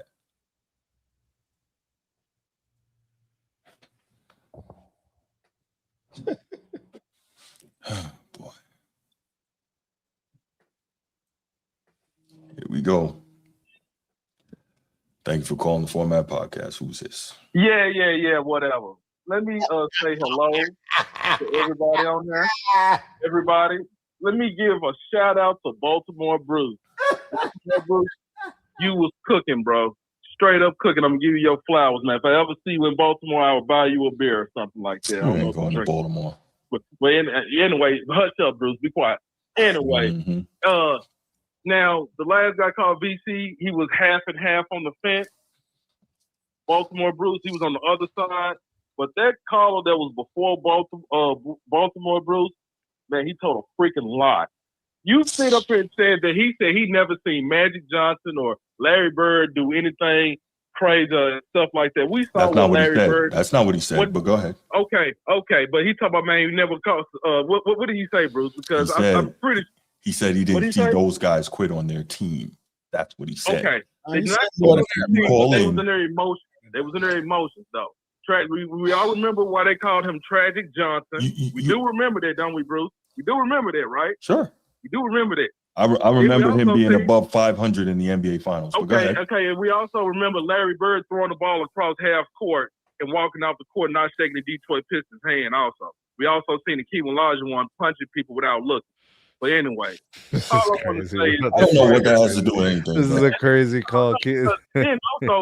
And then also David Stern, God rest the dead to David Stern, but he also let's remember in the era that he was being a commissioner, they was doing crack and snorting cocaine in that era. But anyway, I just had to throw that out there. But real quick, hold on. I'm gonna let you continue in one moment. They doing Percocets and prescription meds now, bro. What's your point? Exactly, but you see what Ed Dog does, right? The classical lazy thinker move. Immediately, I'm still talking. Don't make me mute you. I'm still talking. The first thing Ed Dog does is call in and start denigrating whatever he doesn't like. Why does he never keep it to what he's trying to speak to? Immediately denigrate, take shots. That's the lazy thinker move, but that is also the LeBron fan move. Coincidence, LeBron fan uses lazy thinker move. Carry on. You call it lazy all you want to. I didn't lie. Oh, it is lazy. But go ahead. It's not a lie, though. It's very incomplete, but go ahead. But it's not a lie. But that's all I really wanted to call in and say. I'm giving my flowers to Bruce, Baltimore Bruce. Actually, not you, Bruce. Sorry, not you. Is it not you? Hey, but look at this. But people get mad when you send them the Shawn Michaels meme. Okay, you know what? Goodbye. I hit dogs holler, I guess. I didn't even say a name. I was just saying. Anyway, shout out to Emilio Martinez. All right. I mean, it's not really any different than McConnell or whatever. Remember, we did that for a while. Yeah. That was worth the darts. This wasn't worthy too. This and Mama Worthy. Oh yeah. Mama Worthy. Yeah. Shout out to Mama Worthy for sure. Yeah. She was always worthy. Always. Shout out to Hamza in the chat. What up? Salam, brother Hamza. What's going on, man? Good to see you. Salute, my brother. Sean, what up, man? Hey, I know I'm gonna just keep it in a short leash, but thank you. But bruh, it's like, listen, man. I get that people love this man, but the man is 41 years old, bro. Like, how much glazing can a person 41-year-old can get, man? Crazy, right? Crazy. I get it, man. Now, Yeah, I already admit I'm a LeBron hater. You know what I mean? Since when they, you know what I mean, his fans diss Kobe's death or whatsoever. I hate, and also the amount of years. But yeah, you know what I mean? Adam Silver did kiss the ring. Fuck it, he kissed the ring. Why? Because he doesn't know what basketball is. You have a 7'4", 7'5" guy, and even before that, you have Giannis. You could make him the face of the NBA, but instead you choose the fossil. A guy that is old as bricks. The man is missing over 40-something games, and you want someone to say, hey, man, you know what? Let me hype this guy one more time. And then let's do it one more time. When you have stars, you have stars. You have international players. I get it, you know, they're not American, but so be it. So be it. We're in the NBA. Right now, there's a lot of international players. You got guys from Germany. You got guys from some other country from Eastern Europe. You can hype anyone else. But instead, to this day, you bow down to a 41-year-old who looked like he doesn't know that he doesn't want to admit that he actually put Just for Men at one end, and at the other hand, he doesn't even know that while he's playing golf, he want to know, like, hey, I wanted to drink or I wanted to swing. Sean, you my guy, man, but you all over the place right now. You're my guy.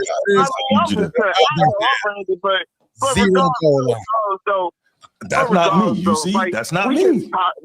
We're just tired of this shit. I'm like, I just want him to pick a team so we can ship his Nepo baby son out of my team. That's all it is. You could be Golden State, it could be Philly or Miami. Doesn't matter. Ship him out for 2 second-round picks and get the fuck. Well, get the hell out of here. Thank you, Sean. I appreciate the call. Man. Thank you. All right, man. All right, brother. All right, man. Again, Sean be needing to vent, man. Simple-minded haters. No, but see, this is definition right there, Bruce. Give that. Yeah, but Sean never lied and said he wasn't a hater. He hates his guts. but this is where I get frustrated when I get lumped in with that. That's my frustration. I think Sean is kind of fed up, and it's a lot of frustration. Yeah. Plus, he didn't like LeBron's time in LA, so that probably magnifies it and makes it worse. Yeah. All right. Maybe if LeBron would have won 2 chips, Sean would have been more satisfied. I don't know. I don't think so. What do you think, Transformer? If he would have won 2, you think Sean would have been a little bit? No. 3. All right, 3. He probably would have been able to turn a new leaf, but yeah, 3 would have been enough. 3 would have been enough for anybody. I'm like, you gotta understand, Lakers fans are really spoiled, man. Man, I don't know what the hell you waiting on. Oh my god. All right, let's do this. All right, NFL top 10 safeties as we continue with our build towards the NFL season, and as we continue to talk about these position groupings, a lot of interesting stuff going on. Transformer, you want to rock this, or should I? I mean, well, you go ahead, because I believe the person at the top of the list is a where's it? Kaka. Yeah. All right. So let's do it, yo. Safety is becoming a more and more invaluable position in the modern NFL, especially, with the amount of the passing game going on and the RPO game, right? Safeties need to be able to come down into the box. They need to be able to tackle. They need to be able to cover in space. We I think have all lived through the era where we saw some of the greatest ones ever. We saw your John Lynch's, we saw your Ronnie Lott's, we saw your Ed Reeds, we saw your Troy Polamalu's. We saw some incredible safety play through the years. Now we have the modern safety, which is a little more, I think, a little less in the box. There's certain guys on this list who kind of can play that as well, but the modern safety has to be more of a heavy hitting pass defense guy. So this should be interesting. So I'm going to go ahead and I'm going to start with the honorable mentions. And of course, we'll give our thoughts with this list as it goes. So first, honorable mention will be Grant Delpit, Cleveland Browns. That's a heck of a player. One AFC executive says he can blitz, cover tight ends, aggressive, instinctive, he would be up there if he had more ball production. Steve Stevenson, you being a former Browns fan, where are you on Grant Delpit? I think he's really good. That boy good. Yeah, part of the reason why the Browns defense became so dominant over the last couple of years has been his contributions. A lot, and I think, with Myles Garrett there, it was really easy for pressure to get some pressure on the quarterback, which forces them to have to make tight window throws, early throws, and just look, the guy can tackle, the guy can make plays. He's only getting better, right? He's very young. So the sky's the limit. He'll be in the top 10 next year for sure. Right. I got one thing to say. Sure. And this is no shit. Well, you're a Green Bay Packer fan now anyway. Cleveland has had a lot of names on these top 10 lists throughout this entire ESPN thing. Defense, yes. Yeah. Do you know they're the only team that's not in the postseason? Yeah. On all of these lists? Because the offensive side doesn't have any of those kinds of players. They're all on the defensive side. That's what made me watch Cleveland Brown games last year. That defense. And, of course, Myles Garrett. But continue. That boy good. That boy good. That boy good. That boy good. All right, next up, Kobe Bryant, Chicago Bears. One NFL coordinator says, quote, "I love him. He's a corner by trade, so he has good feet and ball skills, but he will hit too now," unquote. And I like Kobe Bryant. I've kind of watched him since college. He was the opposite corner at Cincinnati with Sauce Gardner, and that was an elite secondary. If I'm not mistaken, I think Sauce Gardner went all 4 years without giving up a passing touchdown in coverage. And Kobe Bryant was the number 2 corner on that team. He was very good. Got drafted by the Seahawks, did okay. And then when they got Tariq Woolen and whatnot, they was like, yeah, we got one. So now he's playing at safety, probably a little bigger, a little more physical. And when you're a little more physical on the outside with the corners, they'll call you more for being handsy. So he's now at the safety spot, so not bad at all. Next honorable mention should have been in the top 10 if you ask me. Whoa. Should have been rookie defensive player of the year, if you ask me. Yeah. Oh. And possibly all NFL on defense, if you ask me. Now, I'm going to tell you why in a minute. One. Wait, who is this? I'm going to tell you why in a minute. I'm a little biased. There you go. I'm about to say that part. It was only a matter of time. I was waiting for that other shoe to drop. But the elite ball skills and the production. He was tied for second in the league as a rookie with 5 interceptions, right? Xavier Watts, one NFL coordinator says, quote, "He has a chance to be one of the best safeties in the league. He has very similar qualities." That's true. Bates, that's true. It's true. Yeah. And so the reason why his ball skills are elite, he originally was a wide receiver. He went to Notre Dame to be a wide receiver and ended up transferring to the defensive side of the ball. That's why he had 13 takeaways over his final 2 seasons in college. Like, this guy gets to the ball. So yes, I am biased, but I think his ball skills are elite, and I really value defensive players who create extra possessions for your team. How many picks did he have last year? 5? 5 as a rookie, tied for second in the league. The 10th place guy on this list had 9. Listen, that's really it's. I don't know. It's nuanced once you get into the top 10. Yeah, no doubt. Now, a little hyperbolic, but I think he's going to be really, really good. I don't think he's an all-pro. I think he's going to be really, really good, though. Well, I mean, look who's in front of him. You have some incredible guys. So I mean, the margin's thin between the 10th guy on this list and the 6th. Right. So, like, even trying to get in between, any of those spots, it's tough. Yeah. I just wanted a reason to say go Irish. I know. I was waiting for that too, but he's trying to. No. I think he's a heck of a player, but he's not there yet. If the list expanded to 12, he's definitely in there. Yeah, he probably could be. A lot of time on somebody that's not in the top 10. Can be correct. Let's move on.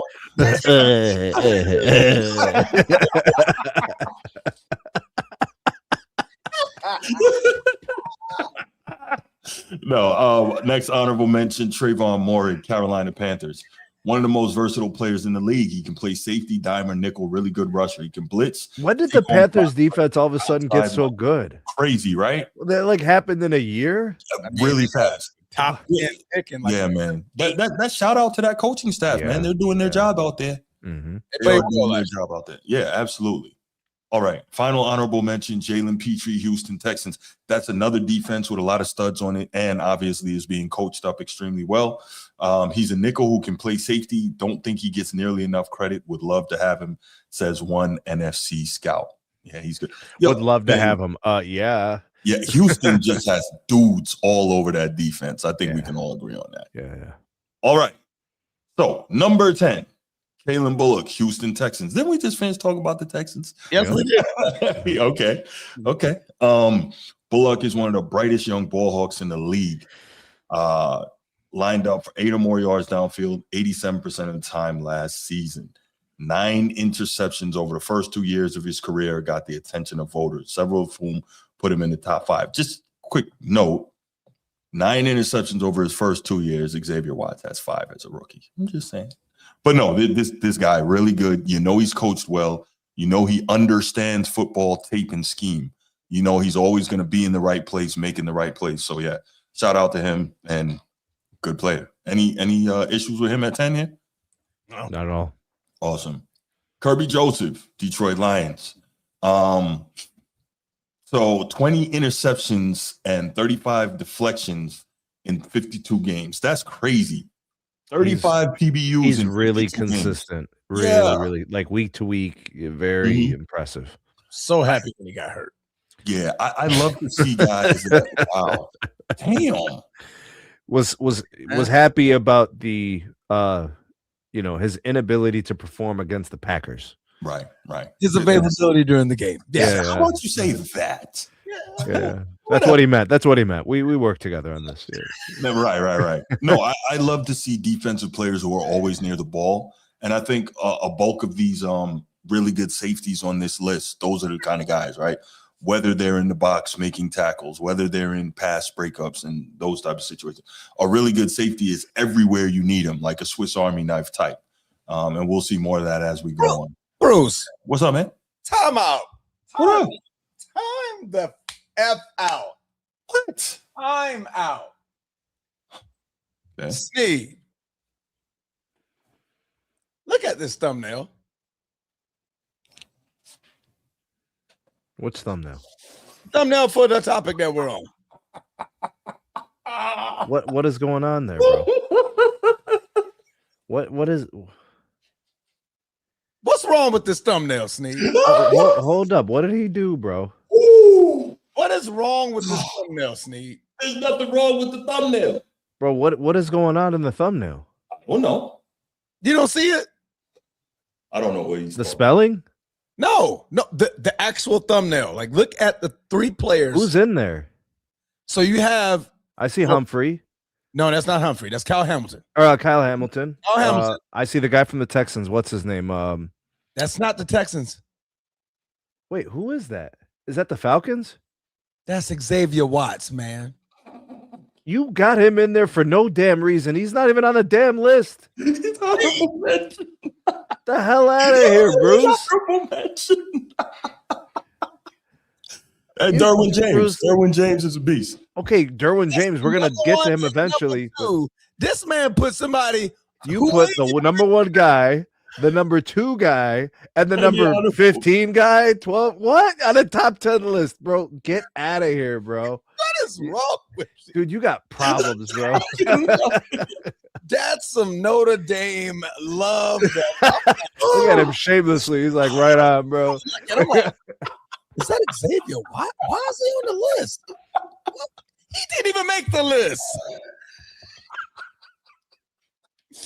Oh my God, bro! If he stays healthy, he's on the list next year, man.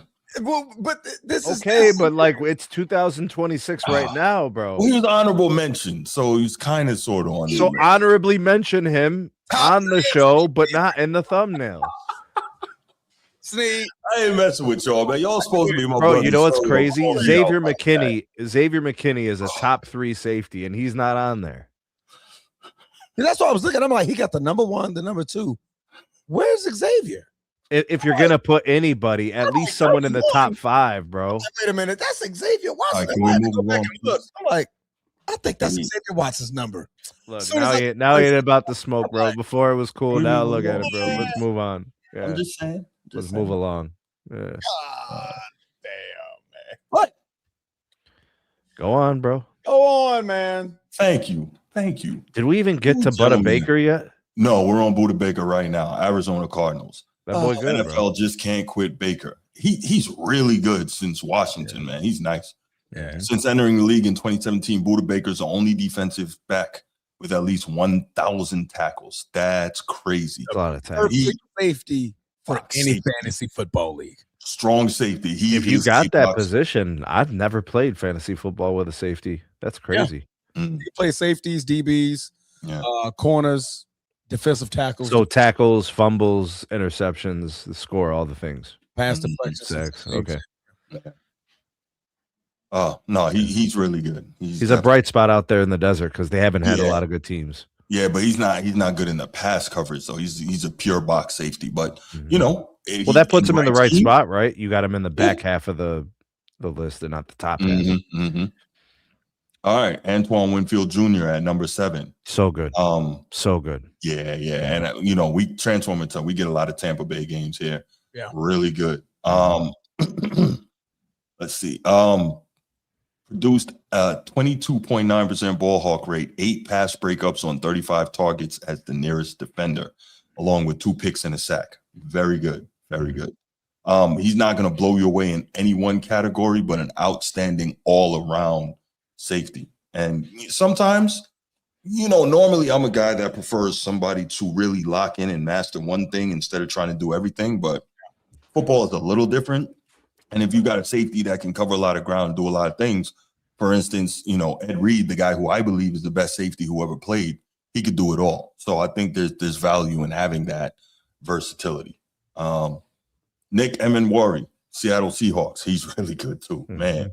That dude can run, he can tackle. He can, say again, Transform. They got some bros over there, yeah. Don't they? Man, they definitely. Where'd he go to school, Bruce? Defense. South Carolina. Yeah, really, really good. Really good player.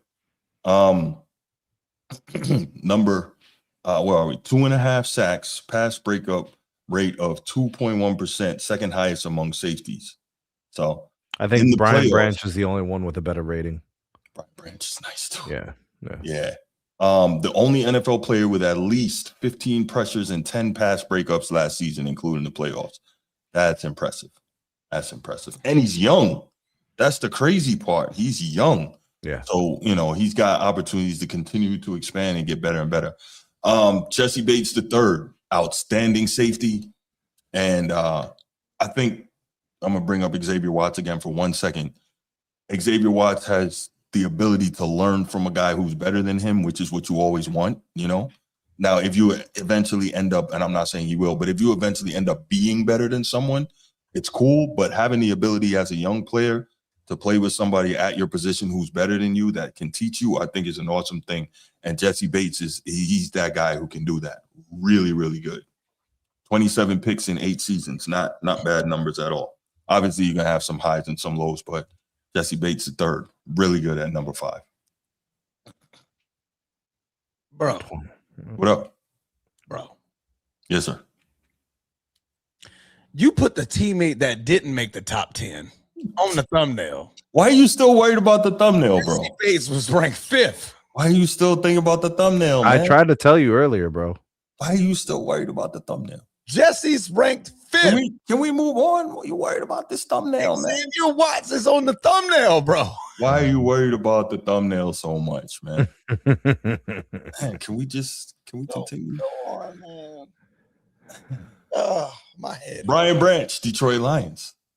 Yeah, so, that's a bad dude, bro. That's a bad man. Bad dude. Shamey tore the Achilles, man. Is it me, or are we seeing more torn Achilles in sports? Maybe. Yeah. I would love somebody to do a report on this, but they probably won't because then it'll ruin the whole, better athlete narrative and all that. But whatever. It'll highlight something that's wrong, and then something they can devote resources to investigate, and they don't want to do I was about to say, then the owners end up like shutting down the article and whatnot. They're like, hey, we ain't paying for that. Ricky Beaver says best safeties ever in order, probably Reed, Lott, Palomalu. One of my favorite safeties was Chancellor. He popped dudes. Facts. He lost a head up versus Ezekiel Elliott in the joke one time. Then Cam dropped to a knee. The joke? Okay. But no, yeah, no, that's not bad.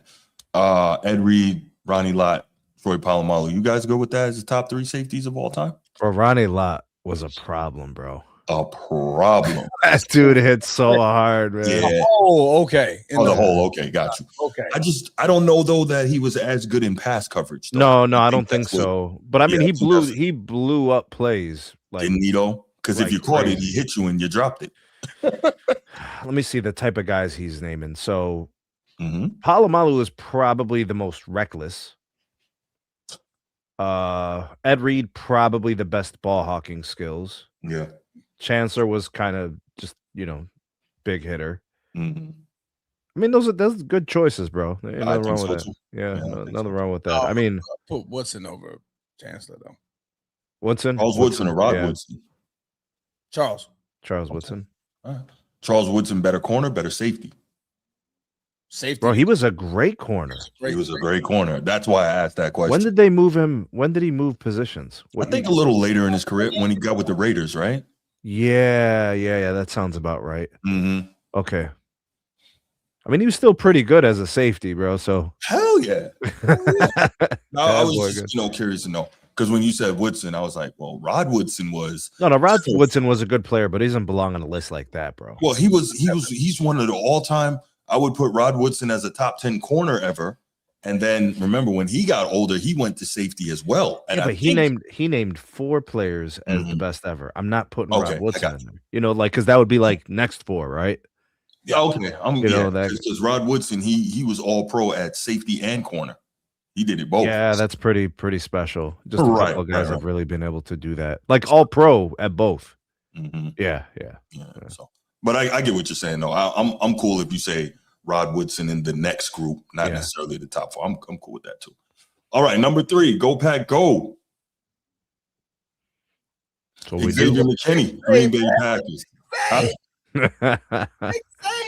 And you know how much better he's about to be. Oh, he's really with him. Okay, so he's gonna get better as a player. Micah's gonna be healthy. This is about to get really that creates things, yeah. And he's one of those guys I talked about, always around the football.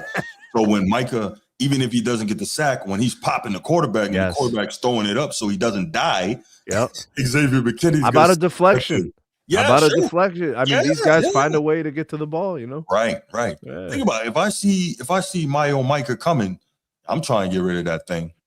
Now, my opinion, Bruce, these next 2, kind of in a league of their own, bro.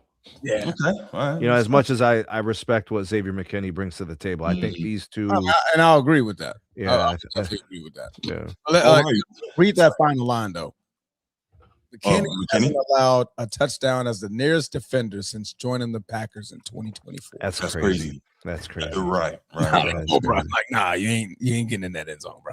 8 picks as a rookie in 2024, 2 picks in 2025. To me, that says, okay, we know this guy's a threat. When he's in the area, don't throw it near him. Not that his production dropped, that schematically offenses are like, don't do it. What's up, man? He wasn't a rookie. That was just our first year with him. Okay. Got you. Yeah, where did he come from? The Giants. That's right. They were really stupid. They just didn't want to pay him. Yeah. It was a moment. Yeah, that's right. Yeah, they just didn't want to pay him. When he went to the Packers, you instantly knew it was an upgrade to the defense. Instantly. Absolutely. Right. Yeah. Actually, when I was watching somebody discussing which teams did the best in the offseason, everybody's like, the fact that McKinney ended up in Green Bay instantly upgrades that team. We're giving the Packers an A in the offseason. Right. Because it was a weakness of the Packers. They were trying to fix and address the defense, right? This is why when they got Micah, I'm like, okay, I see what they're doing. Because now they've got levels to the defense. And the back end. Yeah. Exactly. Now we just need a corner. Right. Just need a corner. Just one. You can address it with the draft, right? Like, there's corners in the draft. You won't be bad enough to get the best cornerback in the country, though. So. Well, you probably got to get a top 10 pick to get a top corner. Yeah, the last time we got a top corner, he ended up being an injury-prone guy. Yeah, it happens. Well, we got an injury. So the Browns, Denzel Ward, who's an incredible corner, is also injury-prone. Yeah. Concussion-prone, which is actually the worst. Yeah, because that can end your career. Yeah. All right. Number 2, Derwin James, LA That boy Chargers. good, bro. That boy good. Tough since he came in the league. Instantly, that boy good. Why do I feel like he should be older? I feel like I've been talking about Derwin James because it started right away. Like he's been around for a long time, man. It's because he had the respect of people week 2 of his first year.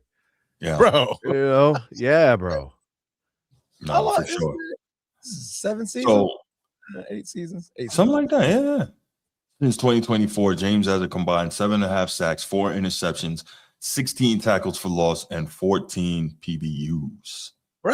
He's a record everywhere.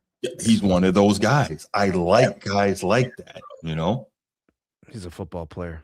What he's a football playing Jesse. That's what those country guys say. Yeah. He's the only player to log at least 1,000 snaps each at safety, slot corner, and outside linebacker. Hey, man, things fall apart with the Chargers. You could come on to Green Bay. We come on to Green Bay, baby. Come on to Green Bay.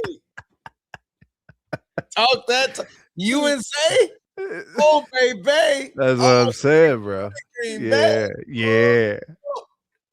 That's not happening. Harbaugh. Go ahead, Bruce. Go ahead. Right on, bro. Harbaugh said it to his guy, Jesse Minter in Baltimore. That's cool. We know how to use him. Whatever. And number one. Here we go.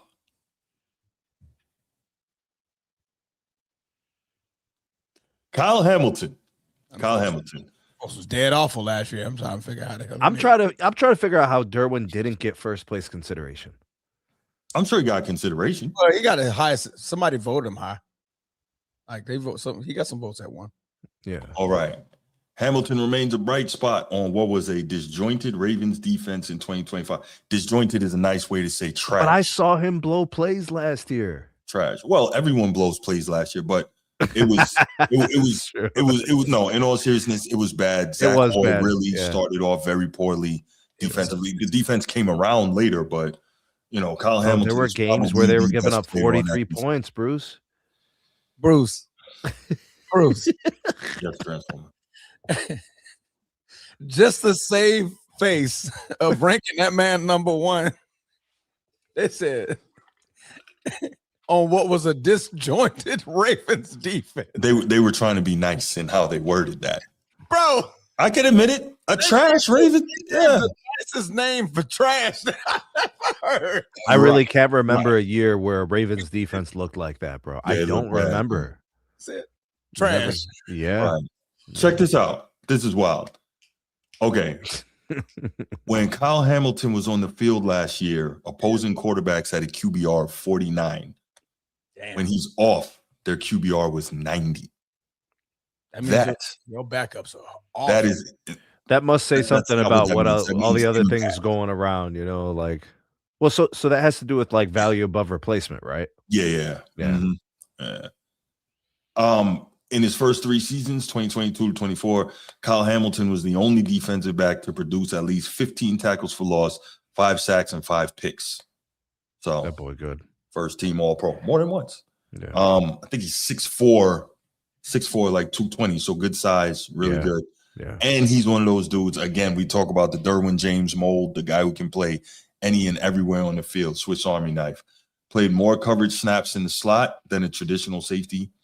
And so 7 tackles for loss last season. You know what that does, Bruce? That gives the defensive coordinator optionality. Yeah, for sure. You know, it gives him some faith that side of the field is going to be all right. You know what I'm saying? And he could feel good about sending pressure if he needs to get an extra part of the rush in there, you know, and that sort of thing.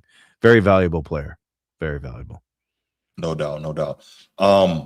So I would assume you guys think Derwin James should be number 1 and Kyle Hamilton number 2. I just think for the sake of this list, after last season, it would feel more appropriate for Derwin James being on a better defense and him being a key cog there. I think it would have just fit better. So I wouldn't be mad at anyone who has that. Derwin James is a beast. And the Chargers defense was better on the whole. So I wouldn't be mad at anyone who has that. You know, Derwin James is just considered a slot corner. he's a big slot corner though. But like he makes problems, bro. And he plays linebacker like he does. That shit is crazy to me, bro. I just like to play linebacker. Think about it, bro. Prototypical linebackers weigh what, Bruce? 250, 240? I don't. Yeah. They're getting smaller now though, so that. But they're getting faster. Yes. Right. So he's able to fit that, regardless of the style, regardless of the formation preferences. Like he moves between the formation. Sure. No, absolutely. So yeah, I mean, my thing with this is, if you want to drop Kyle Hamilton based on last year, I'm cool with that.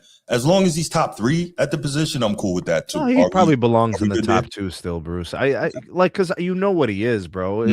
That the team was just a train wreck last year, bro. Yeah, that was tough. That was almost those 2 months between like weeks 4 and 11 or whatever. It was tough. Yeah, it was tough. That boy, G, we had to go find him.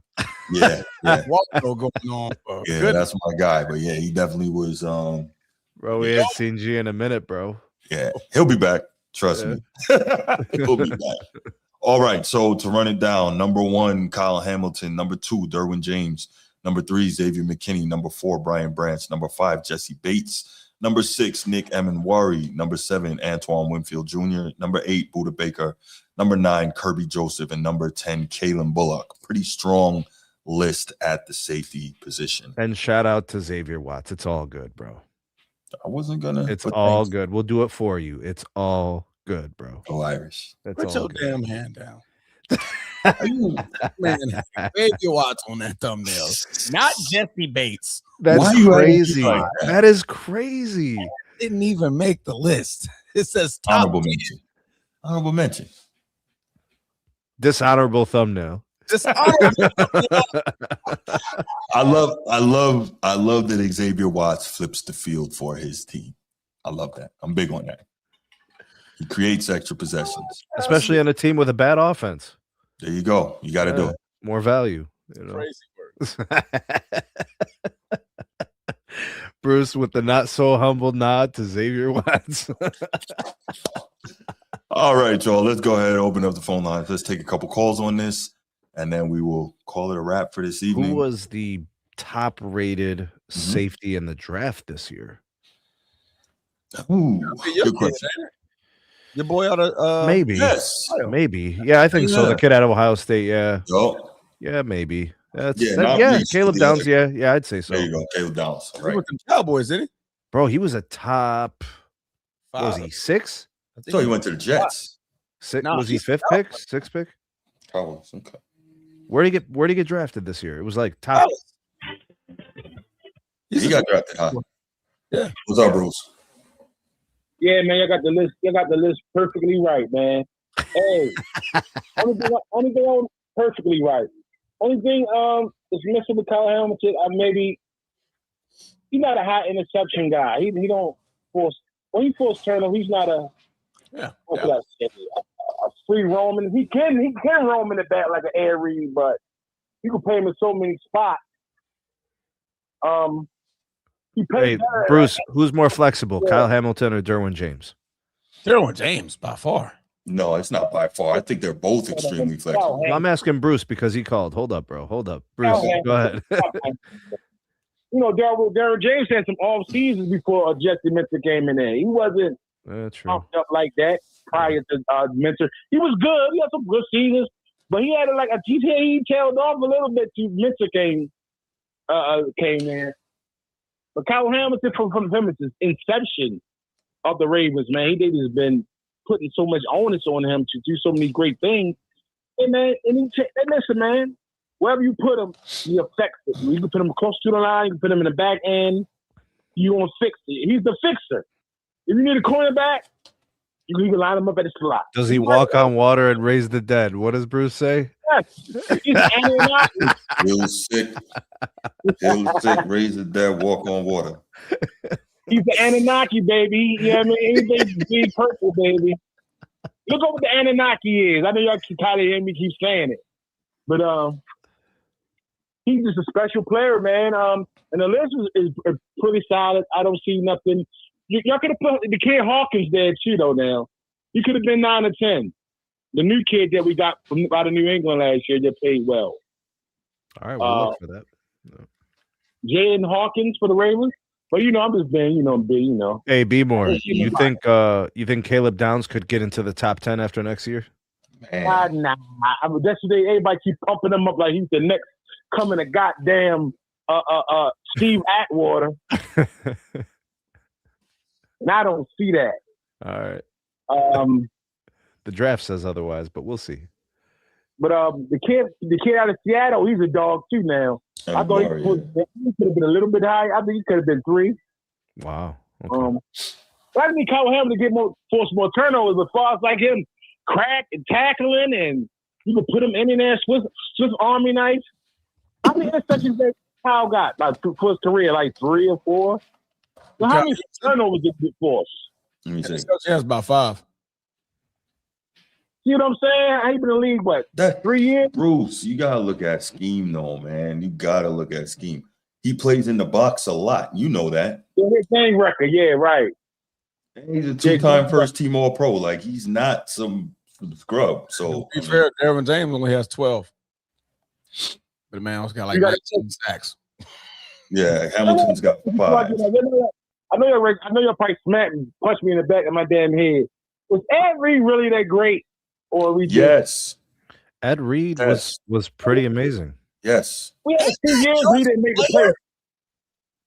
We had a few years where we didn't make the playoffs when he got there. Like, it didn't turn till when John Harbaugh got there.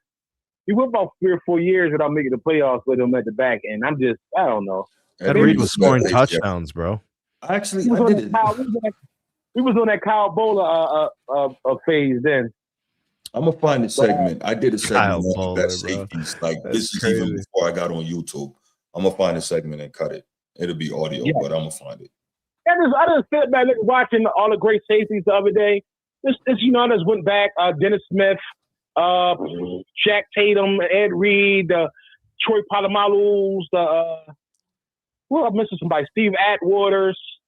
Just going back and looking at all the great safeties and try to compare him to who was the best. And It's I don't know. Ed Reed. And the answer is simple: the interceptions, the returns for touchdowns, like all that stuff adds in. 1A, 1B, him and Ed Reed. No, there's no 1A, 1B. Ed Reed is 1. Period. He is the best safety of all time. He's better than Ronnie Lott. What did I just say? That's a tough one, Bruce. It's not a tough one. At least you could say he's the best safety of the last 30 years. Ronnie Lott, though, bro. Yes. Ed Reed is clearly the best safety of the last 30 years. That's a different breed. Motherfuckers cutting their finger off in the middle of the game, bro. Okay, that's but crazy, bro. Yes, no doubt about it. That doesn't make you better, though. That just makes you insane. I'll look it off. How many interceptions? How many turnovers? Ronnie Lott to Ed Reed. So Ed Reed lead them in turnovers too. Yes. He didn't strike fear in people like that. He didn't strike that fear that Ronnie Lott used to strike. He also played in an era where you weren't allowed to strike that fear that Ronnie Lott used to strike. So Ray Lewis was doing that for him. Yeah, he was hogging all the fear. He was around there, bro. I seen a lot of hits where Ray Lewis hits somebody, ball springs up, and Ed Reed's gone with it, bro. Ed Reed has 64 career interceptions, 1,590 career interception. Ed Reed was looking to score That touchdowns is a every record. Sunday, bro. What about Ronnie Lott? He also Ed Reed also has 11 forced fumbles. So come on, man. Oh my gosh. Damn, should have been a Packer. I would have had like 3 chips. Hey, man, just had to bring something up to talk about. Hey, man, I see. have a great show, and I think Andrew Reed blew our knee out today. I was watching the game, man. Yeah.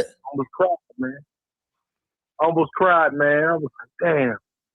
There go Atlanta championship this year, you know?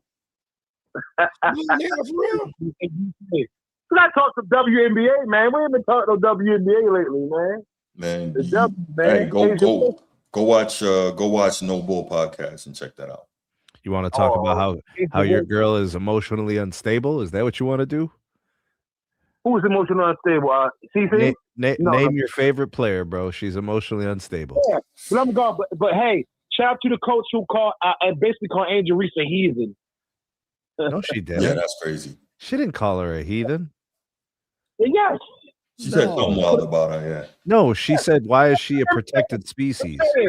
You know, in college, in NBA, you know, coaches call players names. Is it a double standard? Was she saying it in a basketball context, or was it a race thing? You feel what I'm saying? Oh, was the coach saying like, we got to stop this heathen, like she's a heathen for us, like she's a turmoil in the court? She didn't call her a heathen, though. See, which way are we going with it? You know what I mean? It's a double standard, you know? No. Did she mean it that way? But I don't know, man. You know, certain sisters can't, you know, a white person can't say to a black person. But I'm gone, man. There is no verified public record of Angel Reese being called heathen. Okay. All right, boys. All right, Bruce. All right. So we're gonna leave it right there. Good show tonight, guys. So thank you for joining us. If you're here on the live, if you're watching on the replay, really appreciate you being here. Like, subscribe, hype, do all the things. Go ahead, help us grow. We're trying to get to 10,000 subs by the end of the year, and we can do it. We can do it. Really. We can do it with your help. We really would appreciate it. We hope you all enjoyed the show. We hope if you call yourself a sports fan that you took the opportunity to enjoy this World Cup, because it was a tremendous sporting experience, and it was capped the right way today with an absolute classic of a finale. But yes, we are 10 days from August. Yes. 10 days from August, which means we are then 3 weeks from the final preseason week, which means then we are 1 week from the regular season beginning. Oh, I was thinking about college. Go Irish. College 1 week before. So, yeah. College, we loaded up, man. We loaded up. Buckeyes. Go Buckeyes. I don't have a problem with the Buckeyes. I don't. I'm good with them. Transformer, who's your squad again? Transformer? Not the knee. Transformer, what's your college squad? Florida State. I'm sorry. Your Seminoles. Yeah, we like the Seminoles. Looking at Angel Reese and the injury. Man, you ain't looking at her knee, bro. Did she blow her knee out? No, it looks like she sprained her ankle. Oh, that's good. That's good. Yeah, it looks like she sprained her ankle. That's good. She's young too, bro. She'll be back in a week. I know, right? She walked off, so unless she blew her knee. Oh, that's great. Good stuff. Good stuff. Because her ankle twisted. Yeah, it looks like she. No doubt. All right, and we out. Peace.